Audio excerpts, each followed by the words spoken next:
Here we go!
Here we go!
Here we go!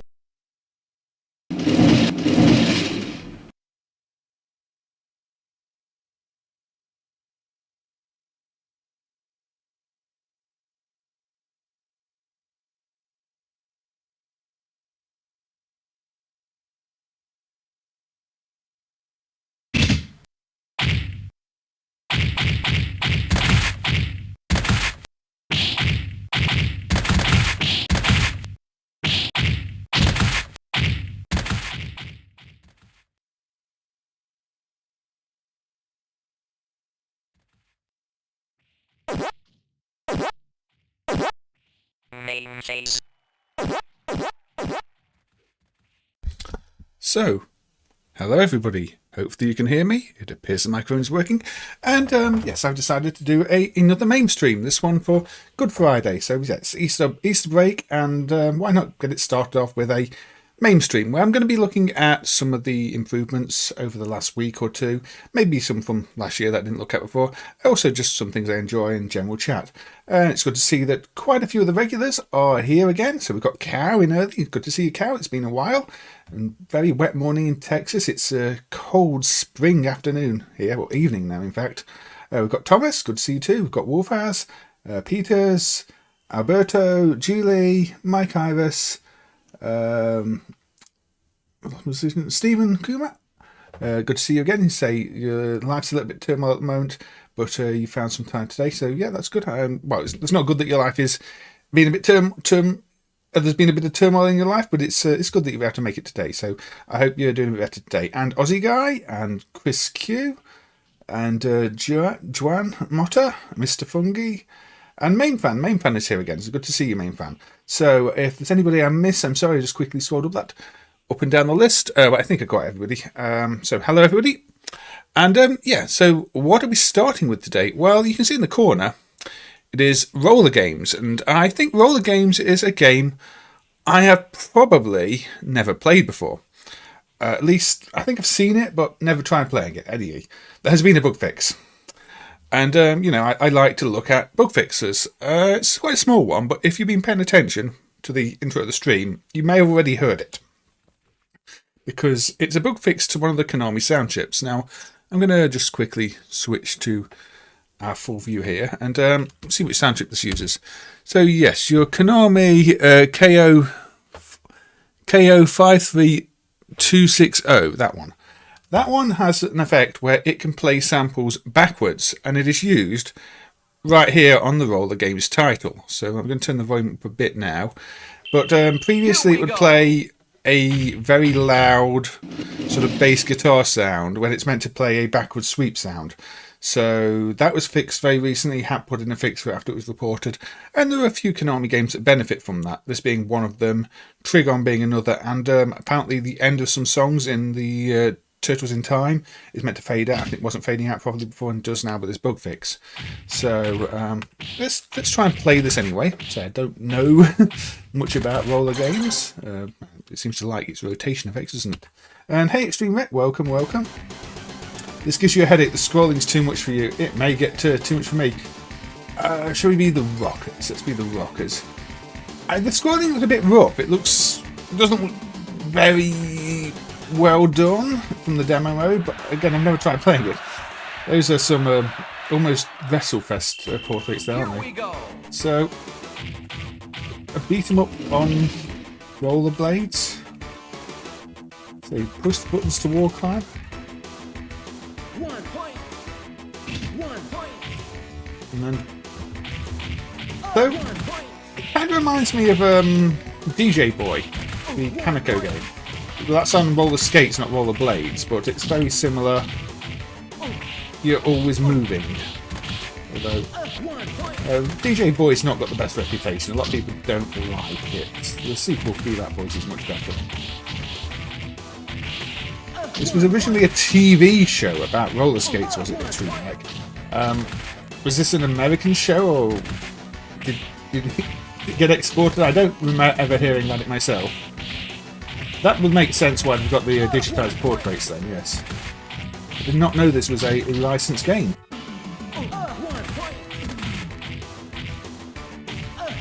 Now, I don't know if this used to have some protection issues in MAME 2 or still does. So Konami's not really the field I know most about. But I just wanted to demonstrate that sound fix on the title screen, because it's always nice when you get little fixes and then you hear it. If you go back to the old version, which unfortunately I don't have an old version installed right now to show you, it just sounds so out of place, and then you hear how it's meant to go and you go, ah, yeah, that is how it's meant to sound. So, I think I lost.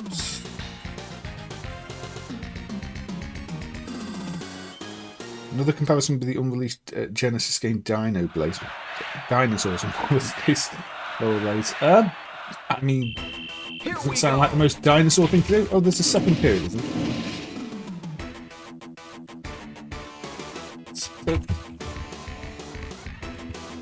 there? I don't get why it's got that bit to it, but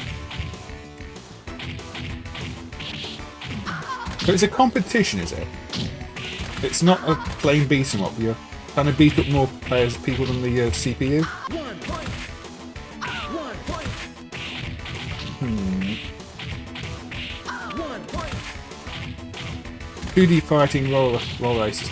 Yeah, maybe it's more like that than a DJ Boy then. It initially felt like DJ Boy because it feels like a side-scrolling beat 'em up, but I think the scoring mechanics are not beat 'em up like at all, are they? They're all about just quickly dispatching your enemies and getting more points. So it's not a sports game. It looks like a sports game. It basically isn't a sports game at all. It's a Konami beat 'em up with a competitive element.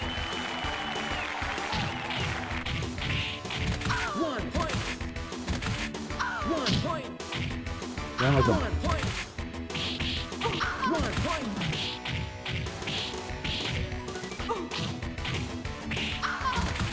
So, oh, I lost. Well, I don't know why I needed to continue that. Oh, thank you, Wormly Jester 8 for subscribing. Good to see you in the chat. Feel free to say hello. Acidonia 150 Reborn. One of those weird shows that's hard to explain, like Firebox. Yeah, I've never seen the show. I didn't even know it was a show, so that surprised me. So what did I lose all my lives or something? Is other lives as well as points?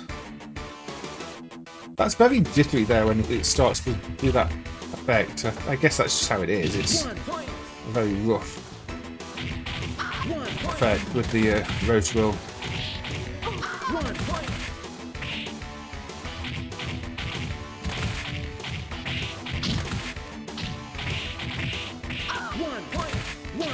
You played this on a real cabinet a few months ago, did you, Mr. Indy? Where was that? At some event, or just you found one in the wild still?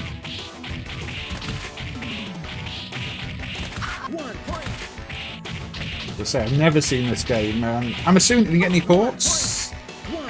I've never heard of a port of this game, at least, but unless it's like the SNES or something like that. So I'm not that familiar with Nintendo's library. There's also a Rollergames pinball game. Yeah, you can do pinball with anything, can't you?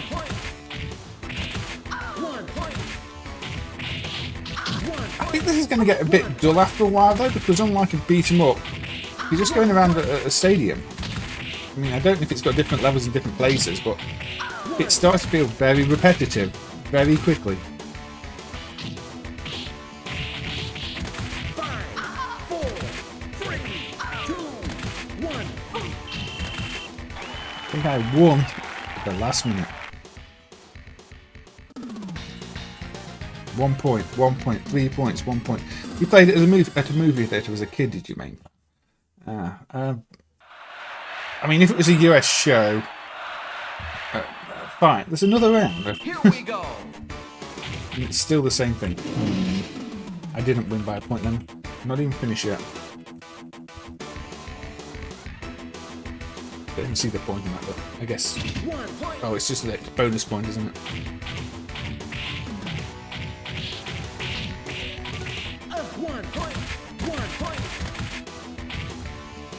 We had a couple of arcade games at the car show in Toronto. A Spy Hunter.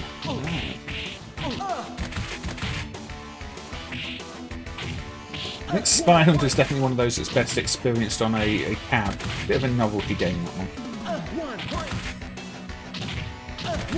So it loses something when you've not got the full cab and all the buttons for the weapons. And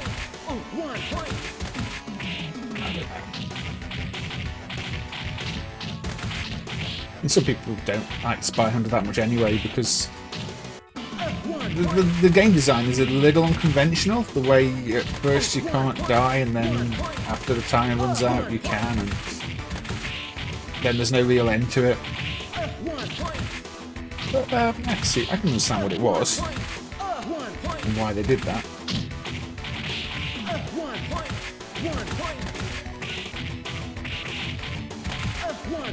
Come on, we need more points. 1 point. 5, 4, 3, 2, 1. A draw. Rollerblading was popular in the US, not as popular in the UK. We've got plenty of skating, maybe not so much rollerblading. I don't know. It's not something I looked into. And I was turned into a really bad beat 'em up, not being a fighting game. But this is Legends of Success Joe quality. It's a shame, Mr. Fungi, if the Spy Hunter is broken. You really need to. Here we go. Okay, I think I've seen enough roller games. I think I'm going to switch to the another Konami game that improved too. Just to start off with this Konami fix. Now this one is, well, in some sense it's more obvious, but in other senses it isn't. This is Trigon, or Trigon. I guess Trigon. a Konami shooter. A little bit Raiden inspired, But the place you notice the difference in the sound on this one is straight after you coin it up. Not Raiden. Totally not Raiden. Oh, so the Rollergames did make it to Europe. Aussie guy, the game. As said, a lot of these games I've never seen, so I'm not too surprised. But yes, Trigon. So when you coin it up, it does this sequence. And that takeoff sound didn't used to play properly. Instead, it would actually just play one of the samples for a power-up. So it would announce like Dragonfire or Dragonflame or something like that. And now it actually plays the sample correctly because it plays it back. It'd say this, not that. If I'd got the other power, it said the message it used to say on startup on the credit. The dragon one. Like this one. You know this is Lightning Fighters, yeah, that's the export name, I think. Lightning Fighters sounds even more Raiden-like. It's got lightning name. Trigon's not a bad name, actually. I like the name Trigon.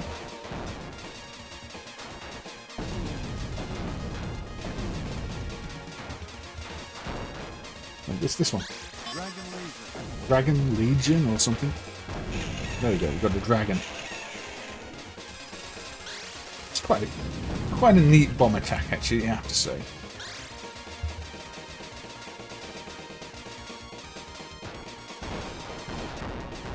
But yeah, I don't know if any other sounds have improved. It seems that, you know, Konami did want to make use of this reverse sample effect, so it could be used in lots of little places on the games using this chip that nobody's really noticed. So potentially there's potentially more picks than I'm going to show here. I thought with it being a Konami drivers, and people tend to like Konami, it would be good to show off very recent bug picks. Konami sounds are not always perfect. Reminds you of Flying Shark and Raiden. It does a little bit. I think that's quite a good comparison there. Now,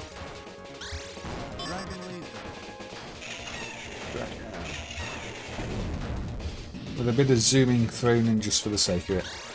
And it's not in the audio again.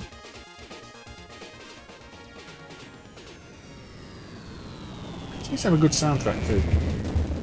You know, as you can see, it is checkpoint based, so if you're rubbish at games like me, that might be all you get to see.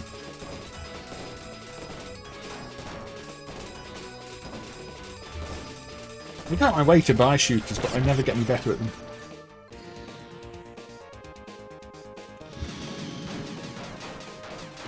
Maybe I'll save the power up for the boss.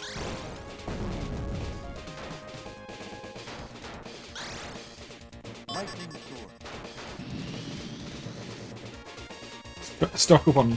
There's only one left. I have to start again if I want to unleash them on the boss. I could just hold. Apparently, you don't have to keep tapping fire. That might be easier. I've been tapping fire when apparently it's got built-in rapid. So like, okay. This one you have to tap. So some weapons have built-in auto fire, some don't. That's an interesting design decision.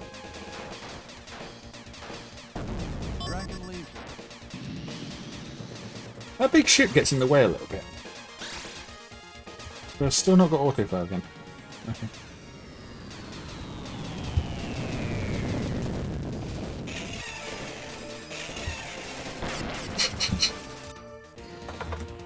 So let me reset and actually try and stock up on some bombs then, because otherwise, yeah, you're probably not going to see the second level. And I don't know.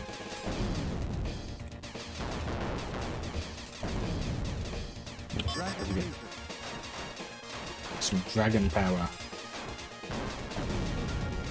I think the dragon thing does wipe out the enemy bullets as it goes, but unless you know where it's going to go, you don't know which bullets are going to get wiped out. So I think it's one of those where you have to sort of learn the patterns as well. The bullets can be a little tricky to see.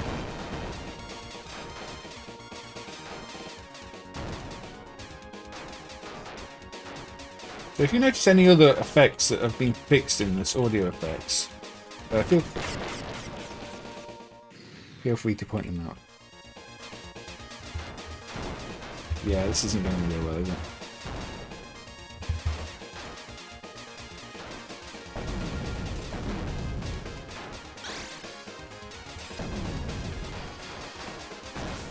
Oh! You change very quickly as well. Which means I don't get the power I want.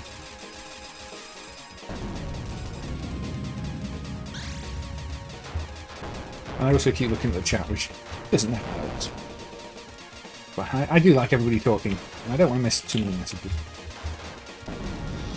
I don't know how streamers like BBH do it, where he with one credit clearing a game and talking to the chat and basically not missing a message and playing almost perfectly.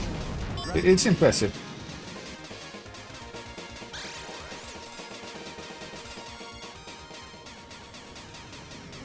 I never really liked Battle Squadron that much, at least on the Amiga. Everybody said, oh, it's like one of the best Amiga games ever, but it's like,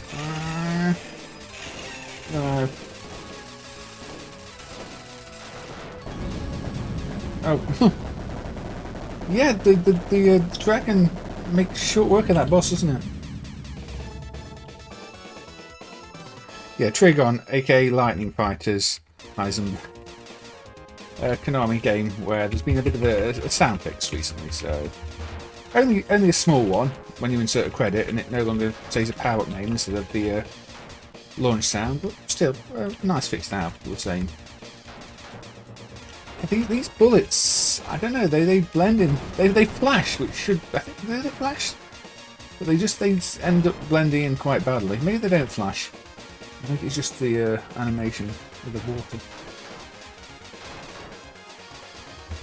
I think somebody said, was it Cow said flying shark? I think these trees are what does it for flying shark as well. It's a very flying shark style tree, the visual.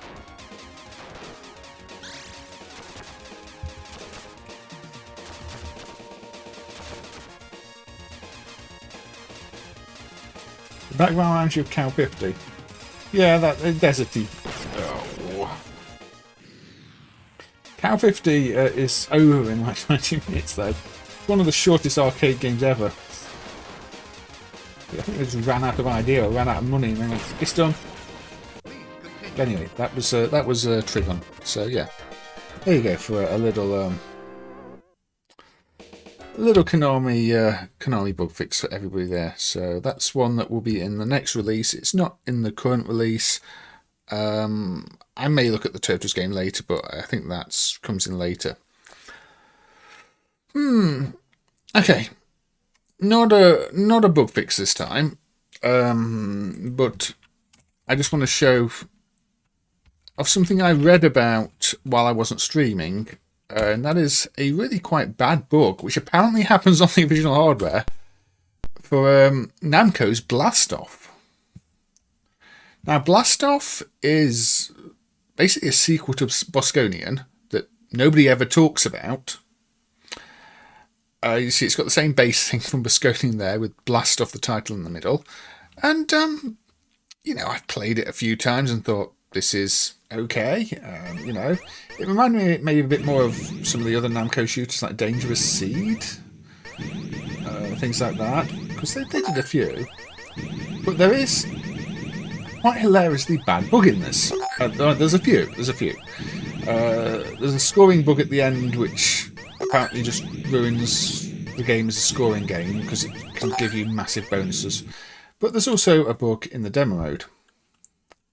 No, Blastoff doesn't play anything like Bosconian Xtreme Rec. Japan only game, yeah, probably. So it's not very popular. But yeah, if you are holding the start button while the demo plays and insert the coin, this happens. You start playing a stage with no background and no music. And apparently this does happen on a PCB. Somebody's told me that, you know, they accidentally triggered it on a PCB before because they were leaning over the cabinet when they inserted the coin and they were leaning on the start button. And yeah, you start a game with no background and one player, one life. It's like, how? What? Eh?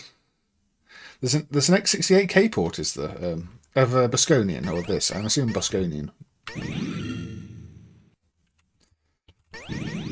Town needs to experiment with this. Yeah, I think this is just what you get. It's like, yeah, broken game. You can tell this is meant to be a Bosconian sequel from the visuals and the, you know, it's got conditioning in the bottom just like Bosconian. But, yeah.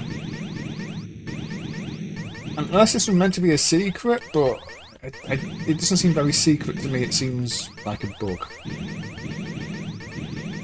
5 is 5. 5 is 5.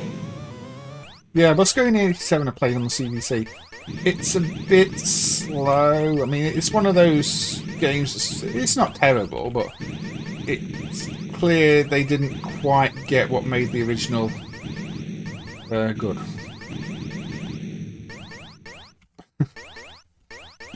So yeah, if you just want to play this game without any backgrounds and any music, make sure to be holding down Start 1 in demo mode when you call it up.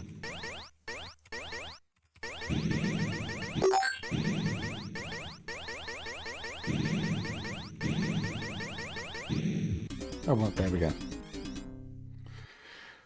There was a Bosconian-inspired game on the 2600 called Mission 3000 AD. Taiwanese.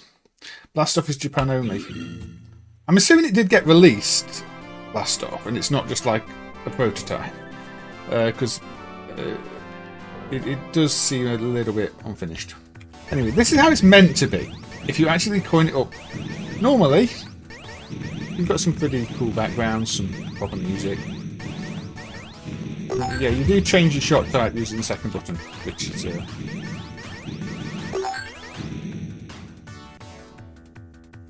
rather than collecting pouches, you cycle through them. I don't know which one's best. I guess they're all meant for different situations. Like learning it. Plays more like Gallagher, yeah, it does a bit. Nice. It's more like a scrolling Gallagher 88 with Bosconian styling, I don't know. Still got the thing where you shoot those in the centre and they explode, as they do in Bosconian.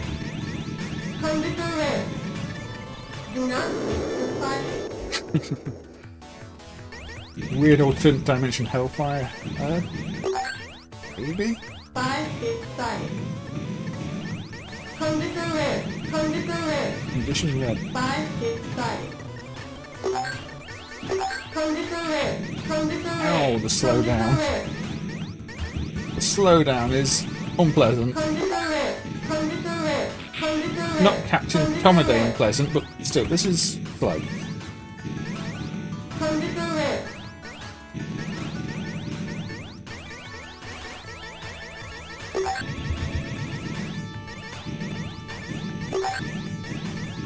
It does seem to have a few performance issues.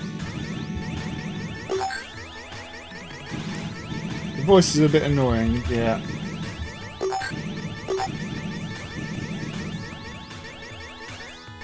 So you can see why it wasn't the most popular game. Probably why it got left in Japan. So I don't mind it. It's a little primitive. It slows down a bit too much. It's got those silly bugs.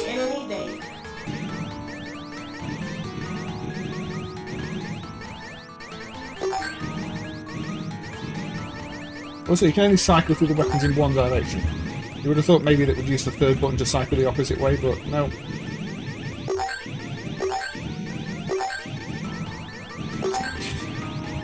Go with this one.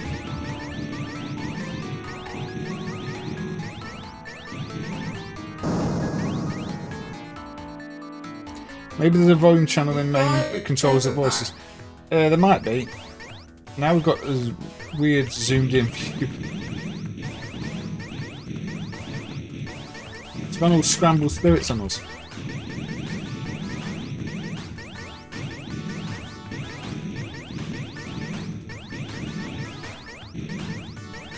Oversized bullets. I don't know.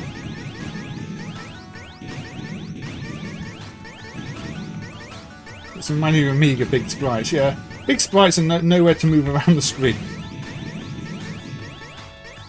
But we've got very big bullets in this as well.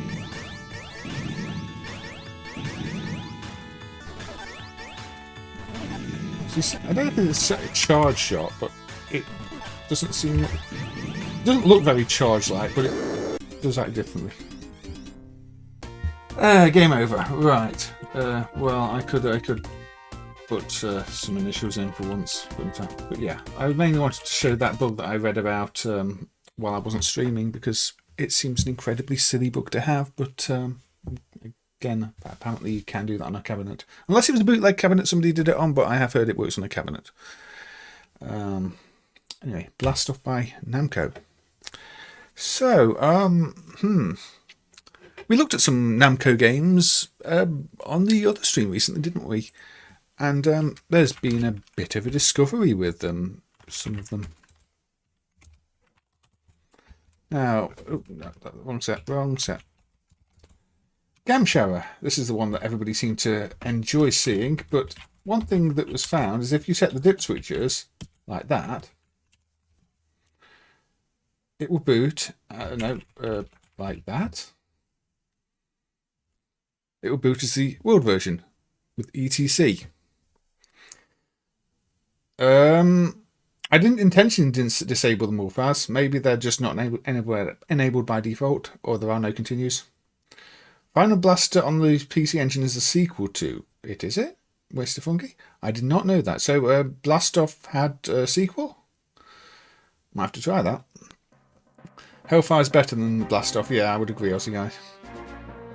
So if you set the dip switches like that, or like this, it does run in English.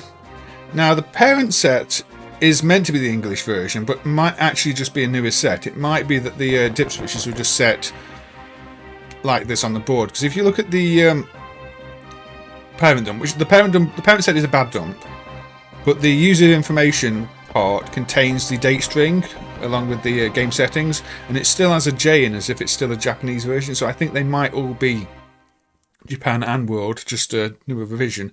So the correct way to enable World support might be to set the dip switches like that, and exactly like that. If you have them any other way, it doesn't run as World. That is the only way it runs as the World set.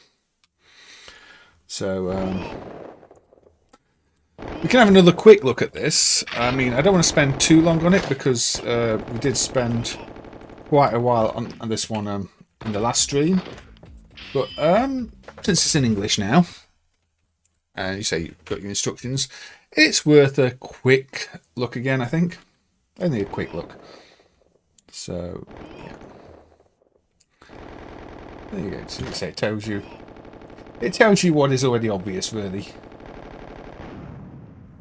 So, yeah, there is currently an effort to get a whole bunch of the System 10 games redumped, because it turns out a lot of them are bad dumps. A surprising number of bad dumps. So, you know, now generally how they work has been understood. Effort is needed to go and fix the dumps, because they're NAND dumps, and a lot of programmers do not dump them properly. They'll just try and read the good data out rather than all the data, and then everything gets misaligned, and sometimes blocks get dropped. A lot of programmers don't seem to have very good support for them, even though they claim to. So yeah, there were a lot of bad dumps, including, say, the parent set of this, which is a good 2 months newer apparently. So it'd be nice to actually see that revision redumped if possible. So it may turn out to not specifically be a world set, but we'll find out if it gets redumped. But yeah, things like Mr. Driller G, one of the sets, seems to be bad, and also there's no decryption key for it yet. There have been some redumped already. The Mahjong tile puzzle game thing, which looked a bit weird. I think that's been redumped and does now run, although I've not updated or checked that out yet. And also it's some John-based puzzle games, so I don't know how I play it, even if I did. Yeah, great successor to Cabal and Blood Brothers, Julie. It's a very modern take on it, yes. Well, modern for the time. So there's not much translated. It's not, there's not much to translate. There are still some bits of text in Chinese or Japanese script, but I think that is just how it is. That's just the style of the game. I don't think that we're going to find the new revision has those translated either. You do find there's quite a lot of games with not everything translated by this point, just enough so that somebody playing it in a European or American arcade would know what they're doing without, going why were the instructions in Japanese.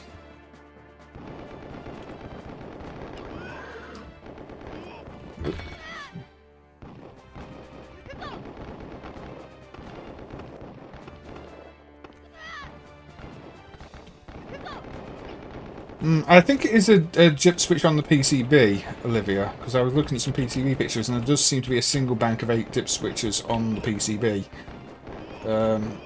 So it's possible they were just defaulted to a configuration for this one. I guess we'll find out. It's just, if that PCB of the newer version isn't available, I don't think you can just look for a world version, because it may well turn out to just be the same ROM as this, unless you find the one with the right date. But it was a dumping union dump, so hopefully it's still available.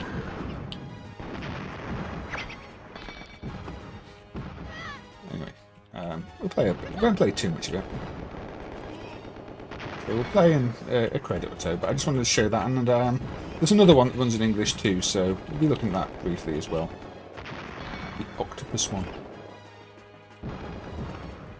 So you get the idea anyway. You jump around, avoid things your level, shoot things, clear the stages. Once the bar at the top is empty, the stage is done, or the next stage of the stage starts. Next phase of the stage starts. Here you see it charges that up, and you get these 2 ninjas who jump around. Yeah, there've been some F3 improvements as well, Master Ninja. I did show some of those recently as well. I had a quick look at Landmaker on one of the streams. There's a few pending as well. A lot to do on F3 though. I think a lot of the F3 effects are eventually going to need hardware research, because it's a very flexible system, and much as I found with Hyper 64, there's a lot of effects on F3 that only get used in one place. That's what the person currently researching it is finding. It's like, or you've got 2 places that seem to conflict, probably because there's another register set somewhere. So without more hardware tests, it might be difficult to nail that behaviour down. But anyway, so that was Gamshara, which you can run as English by setting the dip switches, as I showed. And this one, Konotako, is similar, although in this case, it's just the first dip switch. None of the others matter. Interestingly, it has a Crystal Tech logo and a Crystal Tech license. You can even swap it on here, you see. But it uses this logo. Now, Crystal Tech are an Italian company. They still seem to be around today. You can find the website crystaltech.it. But other than their logo being in this, Crystal Tech were responsible for making the Game Crystal, which is a bootleg MAME machine. A really bad bootleg MAME machine. So I don't know why Mitchell were licensing out the games to an Italian company. I think that this board came from Japan, so I'm assuming every copy of this game has this Crystal Tech license version in. And also, it's not in Italian, it's in English. So, I don't know. Unless Crystal Tech were distributing it worldwide from Italy. But yeah, if you want to play it in English, you just swap that dip switch, and it does have, English how to play. Not fully English title screen, but a different title screen. And English select menus, so now I know what the modes are: stage, challenge, and 2-player. That's the endless, that's the stage mode. That's still in Japanese down the bottom corner there. But it's got easy, normal, hard, which I'm sure you can, well, easy, normal, expert, which you can read. So again, not all translated, but enough of it translated that somebody in an arcade outside of Japan would be able to read what's on the screen and play it. I don't think it'd be for an Australian release as such, Xtreme Rec, but I think Australia did sometimes get their own regions, but say Crystal Tech are based in Italy. Same logo and everything. But yeah, I played this last time. It's a fun little pick up the barrels and match them together, where you've got to pay attention to two different sides at once. And you can only pick up one barrel at a time. I believe this is a unique puzzle game. I've never played something with the same rule set as this. Even if it's a really simple idea.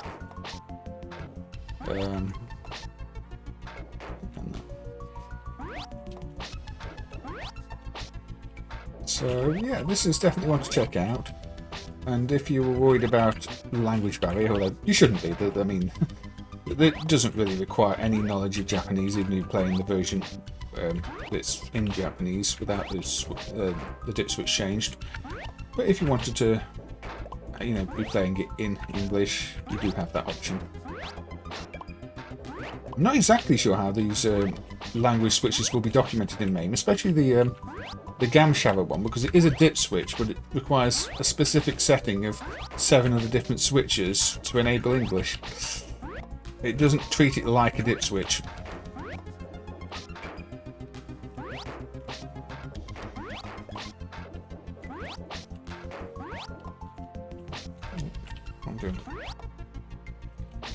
Also, you may have noticed the sound is a bit better than last time I streamed these games, and that's because there was a fix to the sound pitch. That was pointed out by somebody when I was streaming last time, that there was a sound pitch error, but Windy Fairy did fix that up along with all the other recent changes. I just have to hope that the decryption for the rest of them can be figured out too, and of course, say the redumps to make sure we're working with good dumps.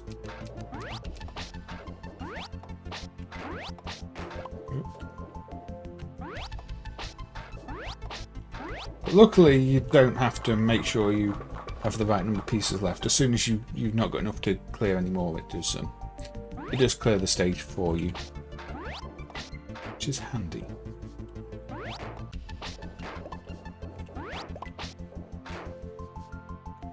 Yeah, Gaiden 2's got an Australian release. Cebu games tend to have a whole list of regions in them. And people did hack the regions quite often on too, so it's not always possible to know if you've got a region hack on those.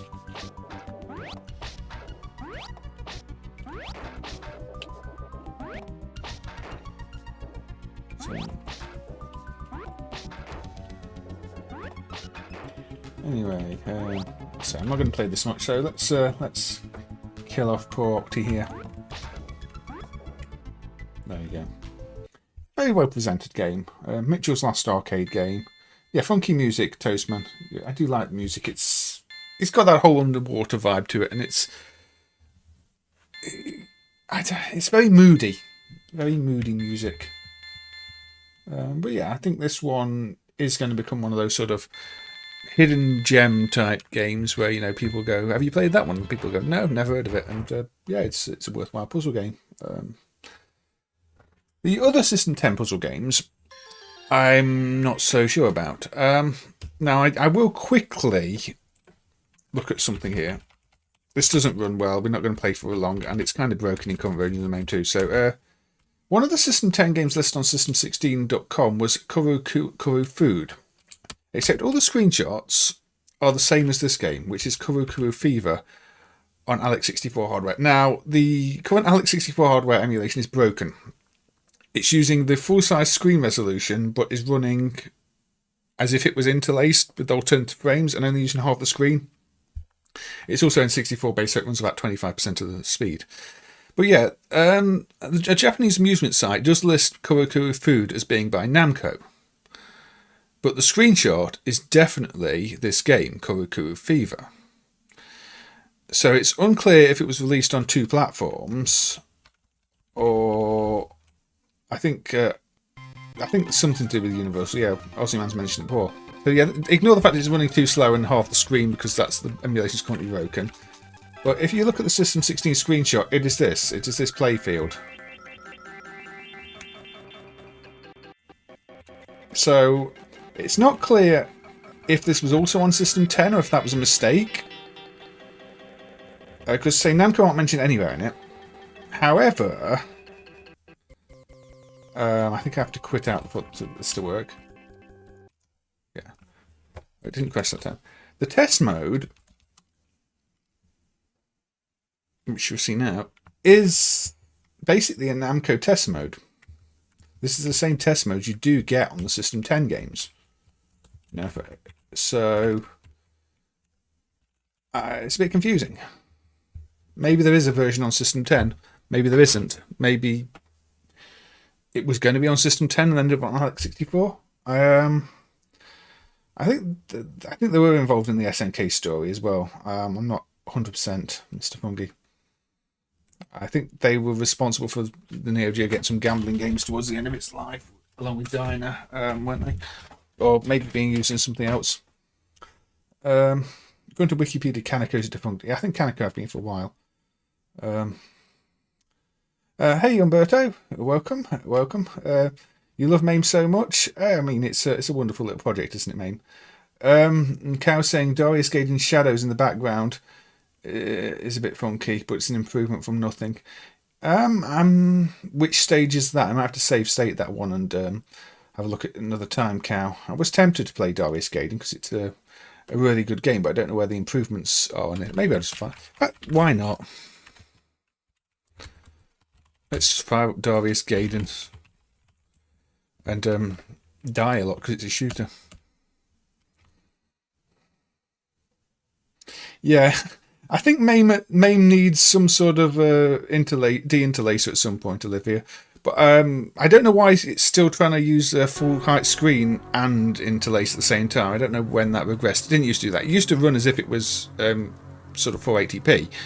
But now it's interlace emulation and the wrong screen mode. So yes, Darius Gaiden, I mean, it's a Taito F3 game. It's got a fantastic soundtrack. I'm probably going to be terrible at it.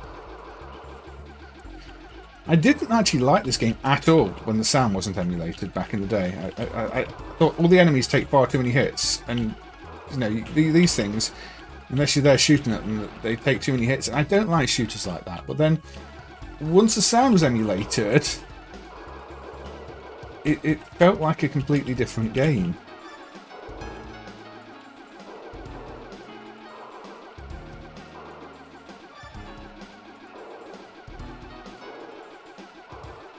I mean, it does have hold down auto power in this one, thankfully. You don't have to configure it. I think Tako realised. It's one of those with, say, vocals in the music.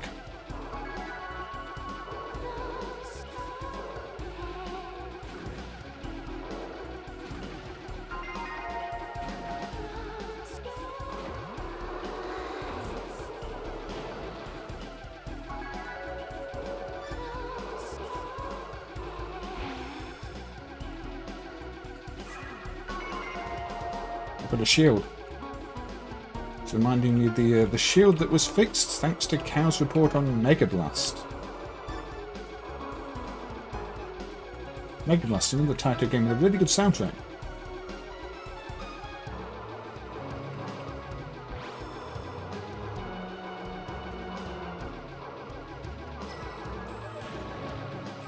Here's your classic Taito battleship warning. The Golden Ogre. No, not our ogre, not our timestamp ogre, who has been strangely absent. I don't know if ogre like Steven is maybe a bit busy lately, but I've not seen any ogre around. That's one of the things about the old streams. The ogre did always come up with the timestamps. I may end up having to do my own timestamps for a few of them. Eat Vortex.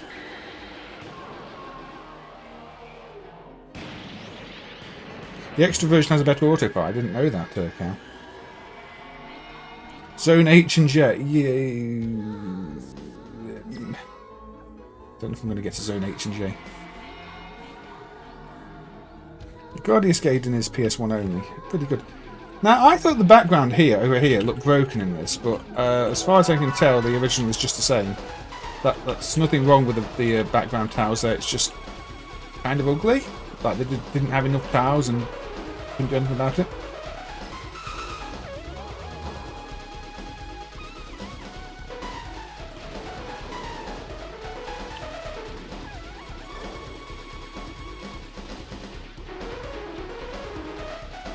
I'm assuming this is meant to be this distorted. There's a slight line glitch there on it too. But again, I think it just happens on the board. There are, for a lot of the F3 games, decent videos out there now. Even just people randomly streaming from the multi-game kit on original hardware. One of the few that doesn't seem to be up there is a Landmaker though. Which is one of the ones where it would have been handy to have a good quality reference.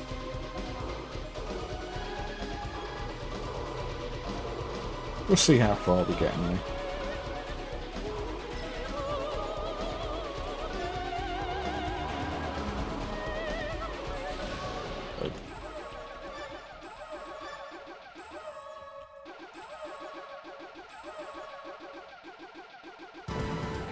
The extra version, if you start the second play of the game, is a lot longer. Do you get to play all the stages as you die, or more of the stages?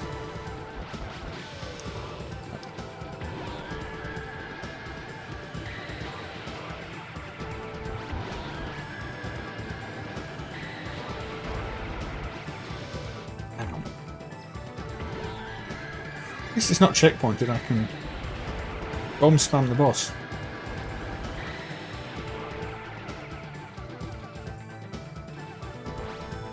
All the stages. That's a nice feature then, Aussie Gang.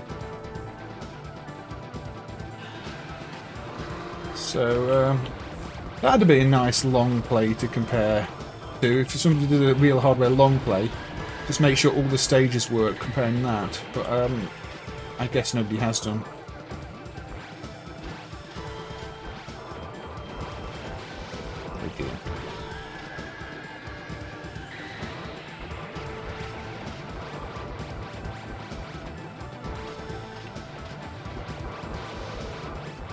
Let's just keep dying and dying and dying and dying and dying. There we go. The gameplay's better when you hide, is it, Andy? Well, there's a few games that I imagine you could say that about.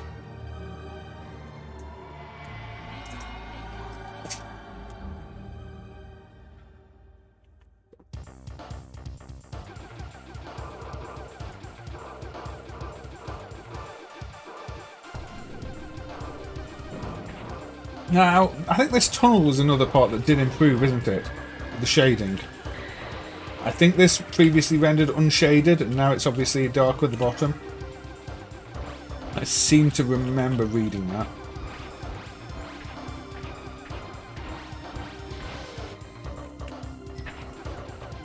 Every zone is the fish zone. Yes. I'm surprised it doesn't come in fish-scented cabinets. Well, that would probably stink out the whole arcade.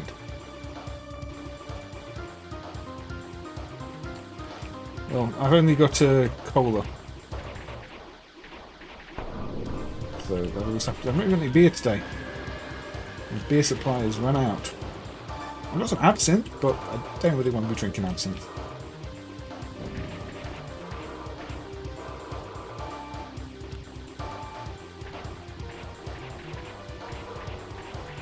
Reminds you of a Castlevania stage.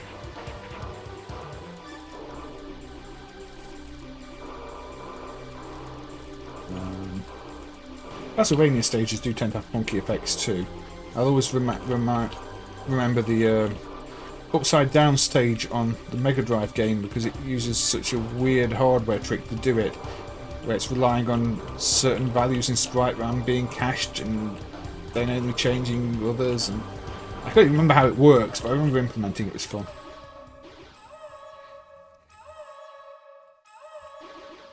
Yeah, they did a really good job on the scrolling effects. I mean, the Taito... If you were to ask what the Taito F3 board is best at, it is line effects. It has got so many line effects and different line modes for different modes for each line and clipping. It's almost like they wanted to create a board that would do any line effect you could imagine. What do you mean?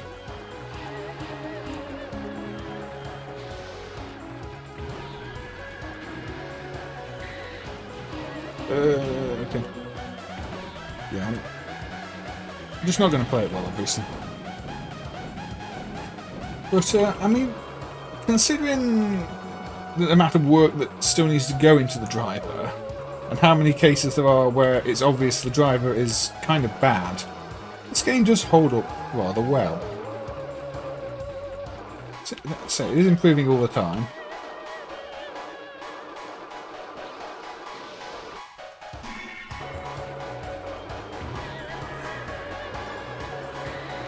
So I think Cow said stage H. So was it H or I? Let's go with H. Let's go with the safe state.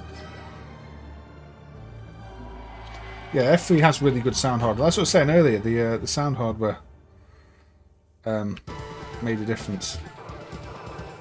Showing keys is weird.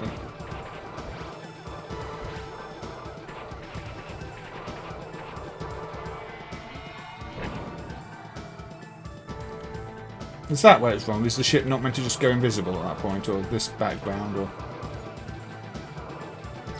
it looks weird. But maybe it's meant to look weird.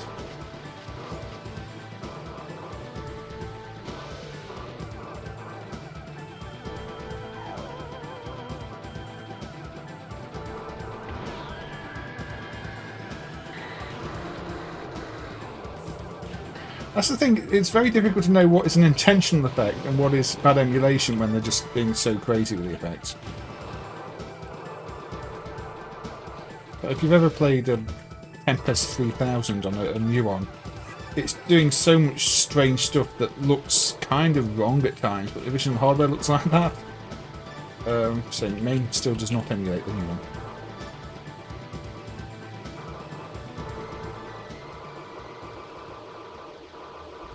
Spiders, space spiders. Don't get distracted by this. I'm not going to be playing this very well anyway, Ariane. Now this is very Metal Black, isn't it? I guess that's the idea. Metal Black's got entire stages with backgrounds like this.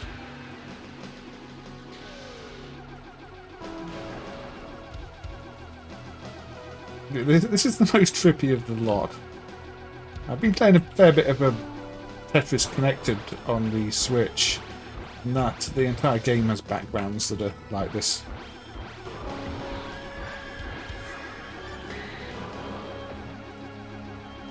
I don't know what the weak point is on this one. Oh, got dragged over there, I think. I don't like this the effect when it drags you towards it, but I just feel a bit off.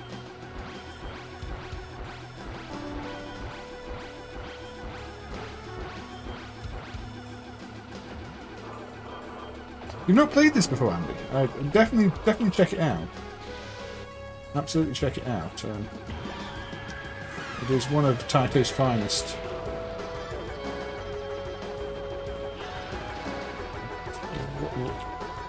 What is the weak point of this? We'll destroy this and we'll move on anyway. I wasn't planning on playing this today, but I think it does show some of those F3 improvements. Yeah. No, I said destroy it. I will destroy it. I'll keep my promise and destroy it. Does you think must die? There we go. Yeah, lots of great games on Taito F3. How's it going? You're right. Now, I was planning on looking at Riding Fight instead. I don't know, let's say to M and call it. Feels like a Jeff Minter game from an alternate universe. It does a bit, doesn't it? If Jeff was from Grimsby. I don't think Jeff's from Grimsby.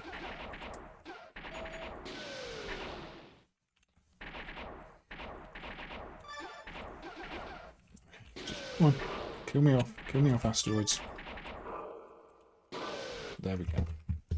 Continue starting from 20. That's kind of unusual. I played a few, but this one is fire. Yeah, this one also, the traditional ones are widescreen. Even, you know, Darius Burst is a big widescreen cabinet. So this being a single screen might seem a bit odd, but it's a really good single screen one. Definitely give that one a try. Yeah, I would highly recommend it. So, yeah. Now is the part where everybody falls to sleep. Well, not everybody, but yeah, if you like fast-paced, colourful action games, then now is probably not the part you're going to be super hyped about. We are going to look at now let me resize this. We are going to look at the Psion. Actually, I think I want no filters on this. It looks worse with filters, doesn't it? Video option, no, not video option. Slider controls. No, none. There we go. Disable UI controls. Escape. Right. So I'm going to put this there. Let's move it all up here. Oh, there's no chat window on this one, is there? Where's my chat? Where's my chat gone? Chat. Chat's not. Okay. For some reason the chat's not working in this view. We'll try not to spend too long here then. So this is the Psion Series 3A. That Nigel Barnes recently did some emulation work on. It's still marked as not working, and I think you're going to see why. I'll probably show you why in a bit. But, right, I've launched it with something in the software list, which means I need to hit F11, go to Apps, go to Install, B, Games Deluxe Group, I think. Right, okay, there we go. And here is Horace. Oh, the chat's back. We've got a chat window now. Come on. Well, I don't know. There we go.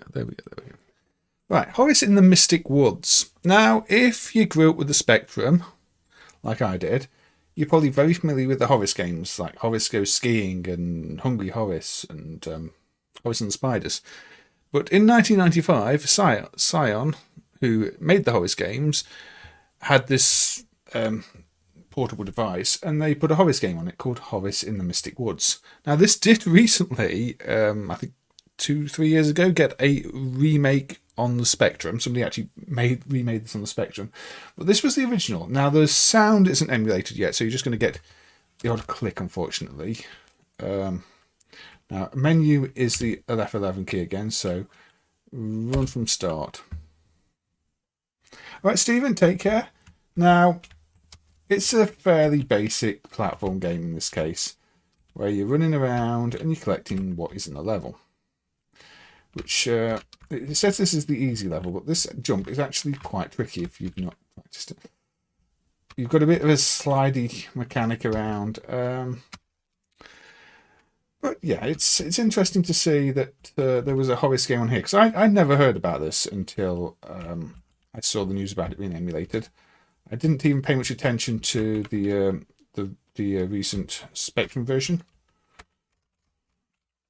So, oh, I can jump over here, can I? Right. I'm actually on ski. It looks like I'm on like ice blades or something. I don't think I'm still going skiing or skating. But yeah, collect all the stars. Do I collect all the presents as well? I don't know. Ooh. That looks spiky. Probably don't want to go there. Well, I can jump through the platform. Oh. there we go. I died. And then I've got to start the stage again because I died. But yeah, it does say in the menu samples, but they're not emulated. Apparently, I think it was A-Law, and there's no A-Law decoder in MAME at the moment. So I don't know what else would need hooking up beyond that. Slidey Horace. It definitely feels like it's got ice physics. I'll tell you that much. This is it doesn't feel like Mystic Woods. It feels like icy caverns. But say oh, this is a Horace game, Xtreme work. Yes. I was looking at Apache 3 earlier today, Andy. I didn't get very far with it, I have to admit. It needs me to... I definitely am going to have a bigger think about the code. It's not what I was expecting to be at all. I mean, the rotation thing does just seem to write a value between 0 and 512, which is odd. I was expecting it to sort of have, you know, XX, XY type increases like rotation layers, but Tatsumi being Tatsumi, of course it didn't. And also, I think the general code, I mean, it's got things in the code that say this code is to simplify the sprite rendering code, but it actually just makes it more complicated. Like, you know, doing color lookups in separate code. But yeah. So this was a Horace game. I'm not going to play the Specky remake, but I just wanted to show it because say Nigel's put a fair bit of work into getting this working, and apparently there are ways to dump any of the old like solid state media that you might have lying around now if you need to get stuff onto a PC. I don't have the details on me, but apparently that is now a thing. However, I couldn't get every game working. One thing that I did notice is some of the games just act a bit like this. Yeah, we've got the... Yeah, it's gone back to that. So let's just go to install games. Oh, not that one. Don't have to get out of the game. Oh, there we go. So if I go to Tilt, this is another one of the games. Science and Sinners. So Tilt. This was interesting. Got a ball there. I can move the ball to the right. I can move the ball down. But as soon as I press up, an unrecoverable error occurred. Overflow. Exit program. Or same if I press left. It does that. And there's quite a few of the games that just do that. So this might be part of the reason it's still marked as not working. I don't know. So you can play Horace, but you can't play Tilt. And you can't play a few of the others. I mean, you know, it's sort of progress I'm showing off. That is how it works at the moment. It kind of works, sort of. Anyway, it reminds you of old school Macintosh games. Yeah, it's sort of almost educational-like, isn't it? So, while we're on the non-CRT type view, shall we have a look at something else? Ooh, let's have a look at a recent addition. I think Hap recently added this. Probably dumped by Sean Riddle. It's one of those little... Look at the screen. Look at the screen size on this thing. How awkwardly odd is that? Shall I put it here next to me? No. I'm going to put it here. This is racetime. I think for situations like this, MAME probably needs a better way of handling the display. But yeah. So it's a racing game. One of those, you know, bit like a Game & Watch type thing. Elements that light up. You can go up the screen to speed up, and down the screen to slow down. You dodge the cars.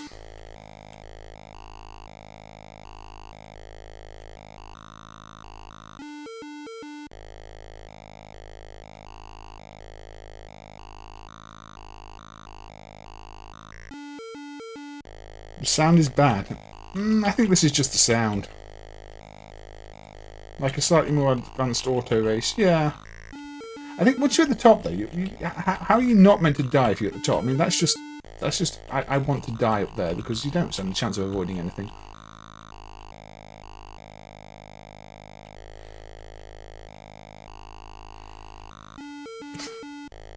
Realistic engine sounds, yes.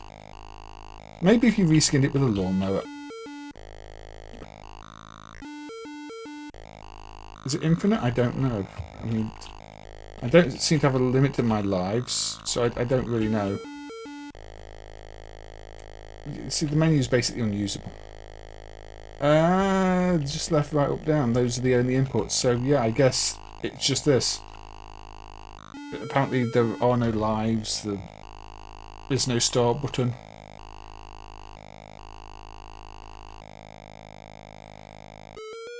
Oh, well.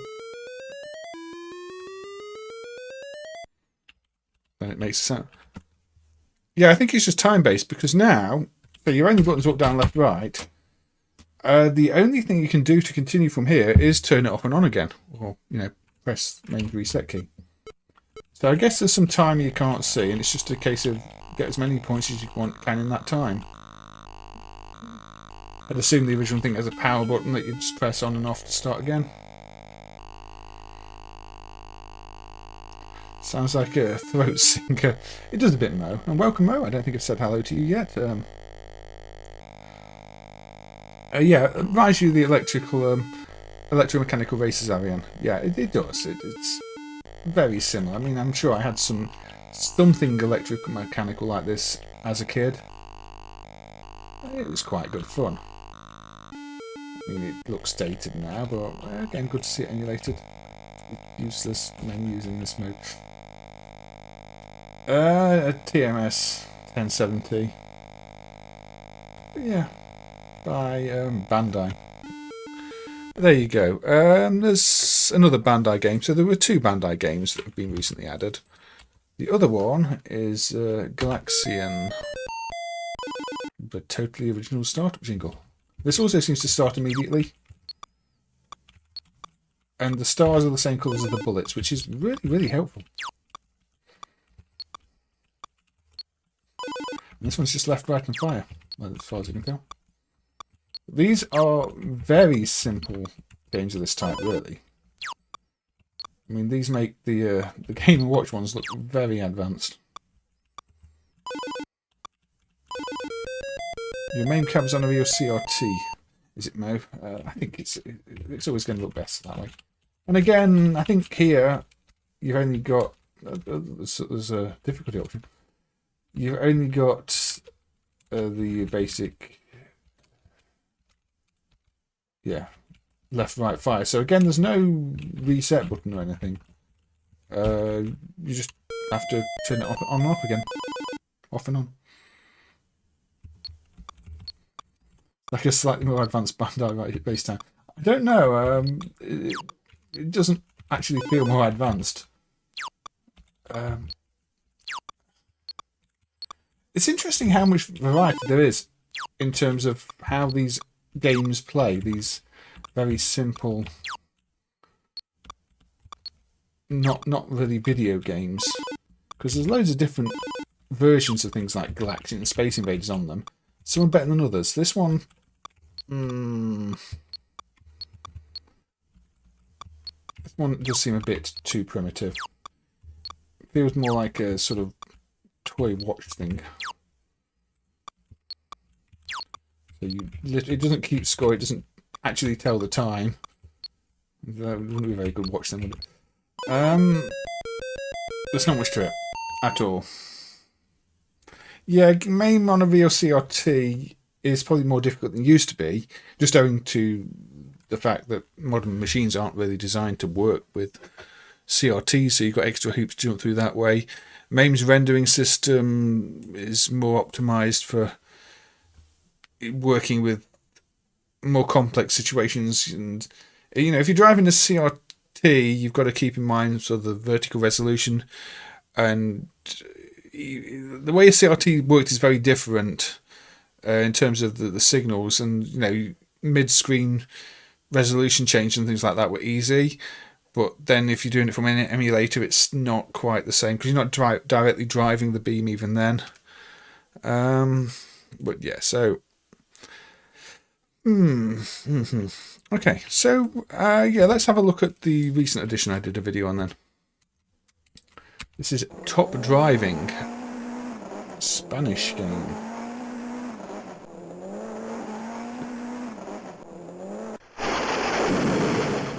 That's a bit loud.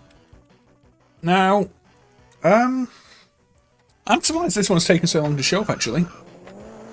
I thought we'd got most of these Spanish games, but you know, I've been taken by surprise, and this one turned up quite recently, so I worked on the emulation of it.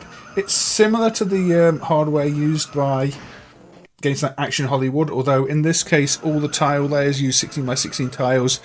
There is thankfully no PIC microcontroller driving the sound, because that's really annoying on some of them. And otherwise, yeah, it's very similar. It's in its own driver because, well, the information we had about the game is actually that it's called Mortal Race, and that it ran on a Steel Force board. We had a screenshot that looked just like this, and in fact, if you go to the end of the tiles, there is a title, Mortal Race. So this game is the game, in some senses, that we knew as Mortal Race, but this is Top Driving. And this doesn't run on Steel Force hardware, it runs on the Pro Yetzel hardware. And apparently the developer of the game did sell the game to Pro Yetzel. They have said that. They were tracked down. But at some point it ended up on slightly different hardware. I really don't know. Hello, driver. Get to your car. So we still have to get a Mortal Race to dump, but for now we have Top Driving. Yeah, it's a bit like 1000 Mile Rally or World Rally. As I mean, the first arcade game to really do it with a rally style was World Rally. Although, if you look at the home systems, there were quite similar rally games at late 80s with the same sort of viewpoint. So Gallico's World Rally is not quite as original as it seems if you look at the home systems too. Although for an arcade game, it made a big splash. My issue with this one is the controls don't feel good. Also, the cows make horse sounds. I'm sure a cow can tell me that cows don't go. The camera's fine. It's using the same car samples as World Rally. Bit cheeky. Bit cheeky. Yeah, and there's places where it feels like there should be sound, but there isn't. It doesn't feel like they quite completed the sound design. Like, the sound hardware can potentially do sound banking, but it never does sound banking. It's just got this, like, one music track. The rest of the sound ROM is actually just not sound. It's just some garbage, but it never tries to use it anyway. And there's nothing in the sample table for it. So it kind of does feel a bit unfinished. And it doesn't handle right. It feels like it's driving itself more than you're controlling it. Now, there is an unemulated steering wheel option, which I don't quite know how works. It may be connected to the other interrupt that's not hooked up. But in terms of the joystick mode, it's almost certainly playing as it should. The gameplay isn't quite World Rally, though. One thing of note is you do this qualifying round, and then after the qualifying round, you actually have a race. The real mystery is those horses designed as cows. Disguised as cows. Yes, it is. I don't know if cow knows something about that. So yeah, you get this race here. Now the screenshot we've seen in Mortal Race actually have different types of car here. There's like a pickup truck. So again, Mortal Race seems slightly different, but at the same time is definitely the same game. It's quite an odd situation.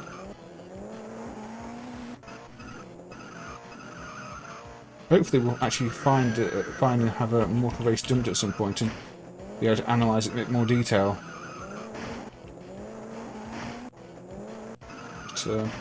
I do like this type of game. 1,000 Mile Rally is probably my favourite. This, I mean, I probably like this more than Data East Backfire, because I really don't like Backfire. And maybe more than Overtop, but I don't really count Overtop in the same genre. It is part of the same genre, but it's much slower paced. Rally racing is kind of illegal in the US, says Xtreme. I mean, I'm not too surprised. I mean, I was playing the World Rally, the WRC game Generations on the Switch, and I'm quite amazed that for murdering people, it's just like a 10-second time penalty. And some of those spectators are absolutely suicidal.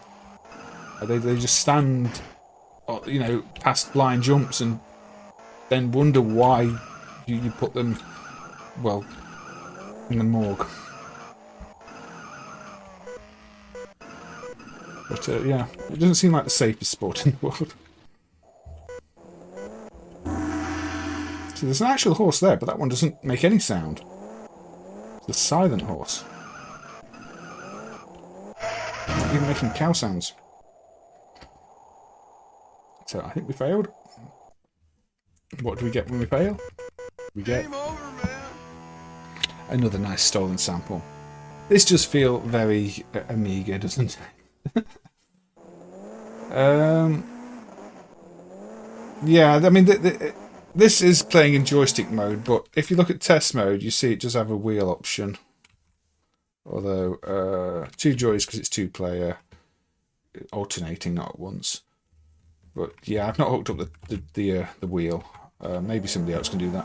I think there's a few games where wheel options aren't hooked up yet, but it's not always obvious.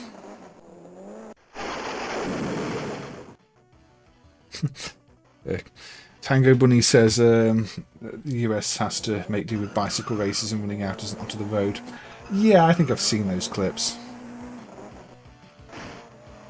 Quad encoder most likely.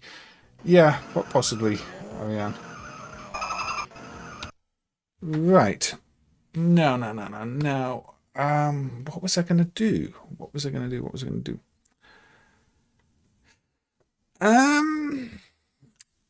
Okay. Right. Okay. Beware loading noises. So the Oric 1 recently got a software list, which is quite nice to see. It's not a completely clean software list. A lot of the games in there are cracked versions that aren't marked as cracked versions.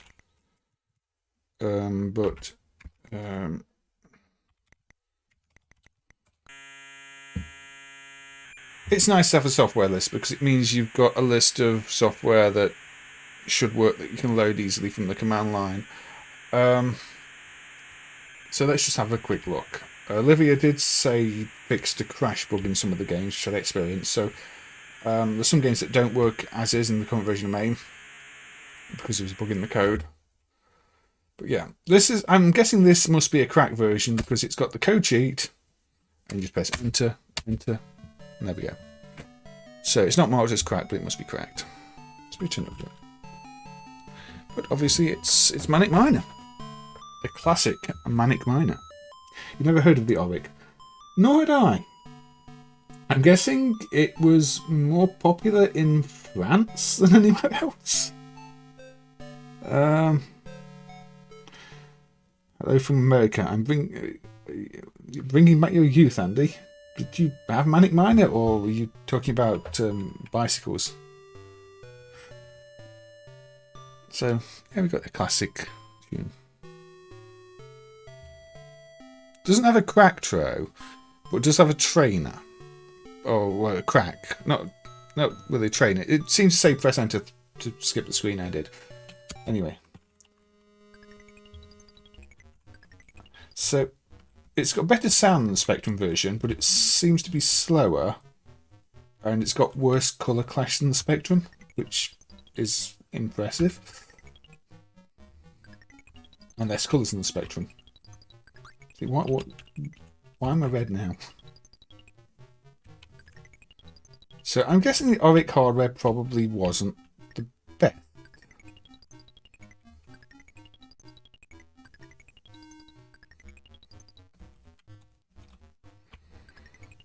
But no, I do like a bit of Manic Miner.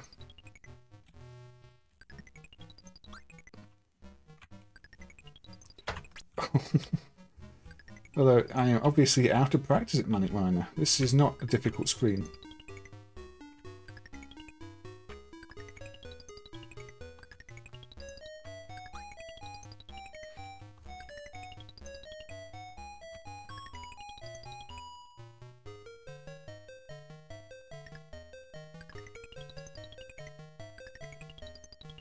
But no, there seems to be quite a lot of software I recognise on the Oric.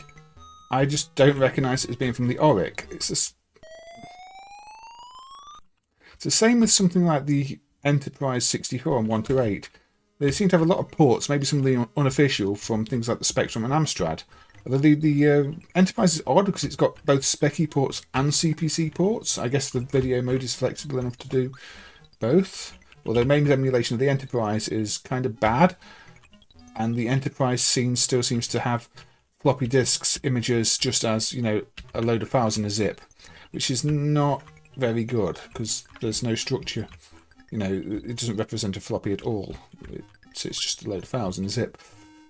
So if you want to run half of them, you have to convert them to disk images. And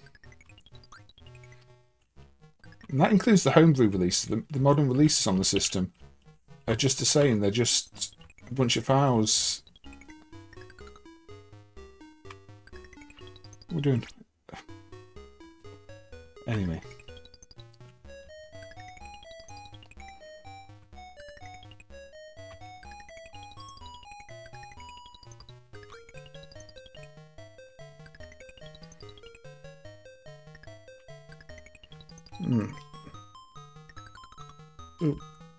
Super Mario Bros. Made this game 100% outdated.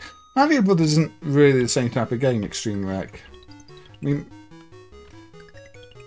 the thing with Manic Miner is all the screens are basically perfectly designed little puzzles. You get a lot of these games, especially recently, where you've just got to collect everything on the screen. In fact, they've got too many of them. I think one of the reasons I'm not always a fan of those is because basically Manic Miner just got it so right at this point, and a lot of those aren't as well designed as Manic Miner, the levels.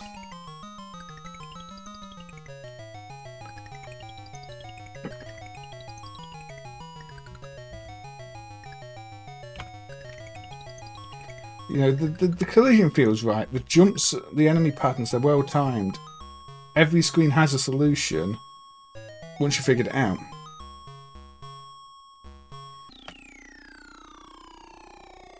Also, this has got a 4-bit soundtrack.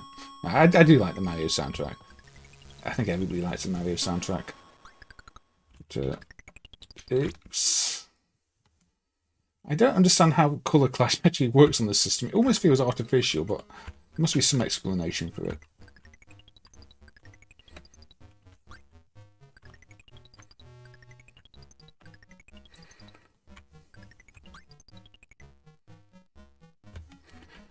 Yeah, it is a shame. I don't know if there are original uncracked dumps to this as well. Obviously, in this case, having a cracked dump is handy because of the manual protection. But there are a lot of systems where we really need to also be listing original dumps. Sound Coupe is another one. Everything in the list is just cracked or demo version. Archimedes. These more obscure systems don't get the same level of attention when it comes to getting good dumps done. Every good game needs to have a sewer stage. In the case of Turtles, you need to spend a lot of time in the sewers. Does it feature a sewer stage? I don't actually know. I can't tell you all the stages off the top of my head. Music giving me Return Fire vibes. I mean, it's just a classical piece, isn't it? Hall of the Mountain King. It's the one that Alton Towers used for adverts as well in the game. I don't think mid-air movement would have controlled Xtreme Rec. The point is that is your jump. You The level's designed around it. It actually has a really good jump for its time. Yeah, Archimedes, a lot of the demos are dumped. You can't get hold of the originals. All the discs have got user data on. It's a mess. It really is a mess, unfortunately. Not really sure. Okay. It's not really a... Yeah, let's go back to my note window. This got emulated and nobody seemed to care. I mean... So, Computer Othello is kind of important. Why does the chat always take forever to reappear on the screen? That's odd. Right, so 1978 apparently, Nintendo. And apparently this is the first video game published and developed by Nintendo in 1978. So yeah, it's kind of an important title. In fact, it's a very important title. But I guess because it is literally Othello in Japanese, I don't think anybody's even given it any coverage beyond, you know, showing a 30-second clip of it being emulated. And it's the first video game that's developed and published by Nintendo. You know, both developed and published by them. So yeah, I'm surprised more people weren't going, okay, wow, that is emulated. But it is very primitive. I mean, it doesn't even have left and right. You step down. You can't step back up. You can only step down and step right until you get the position. And then press the button and then put the thing in there. But it does have an AI. The AI will probably beat me because I'm terrible at this.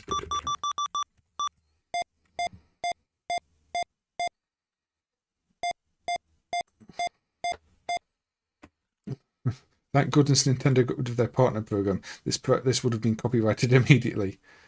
Ultra Basic Othello, yeah. Nintendo did also put this out as a home release afterwards, as part of something else. But this is the arcade one. It requires a credit to play. I think on the original Cambit the number is sideways. That's probably a... I think... I don't know. The main artwork might not be perfect here.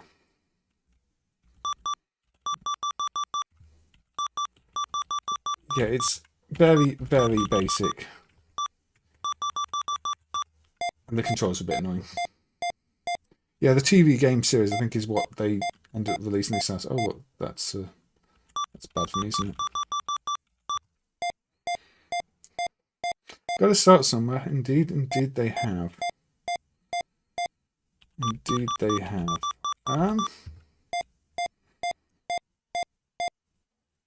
I don't think you really want to see me play a whole game of this, though, do you? I think you're going to get incredibly bored if I try to. The computer is using good strats. See, I don't know. I don't really have any strats for this, as you can probably tell. It's not a game I've spent any real time studying, so I usually just end up losing.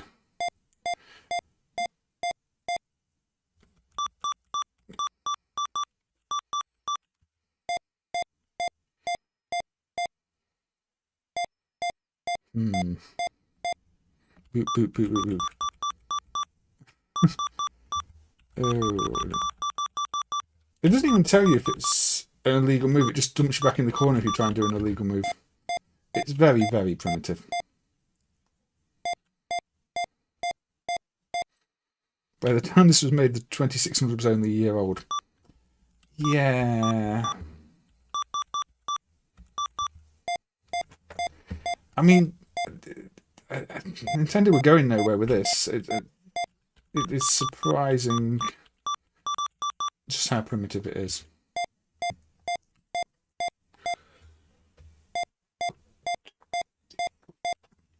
Do you really want to see me play this to the end? Probably not. The Nintendo Colour TV PON clones are really bad, are they? Yeah, I guess, as somebody said, everybody's got to start somewhere. Obviously, Nintendo these days are massive. But you would not have expected it from looking at this.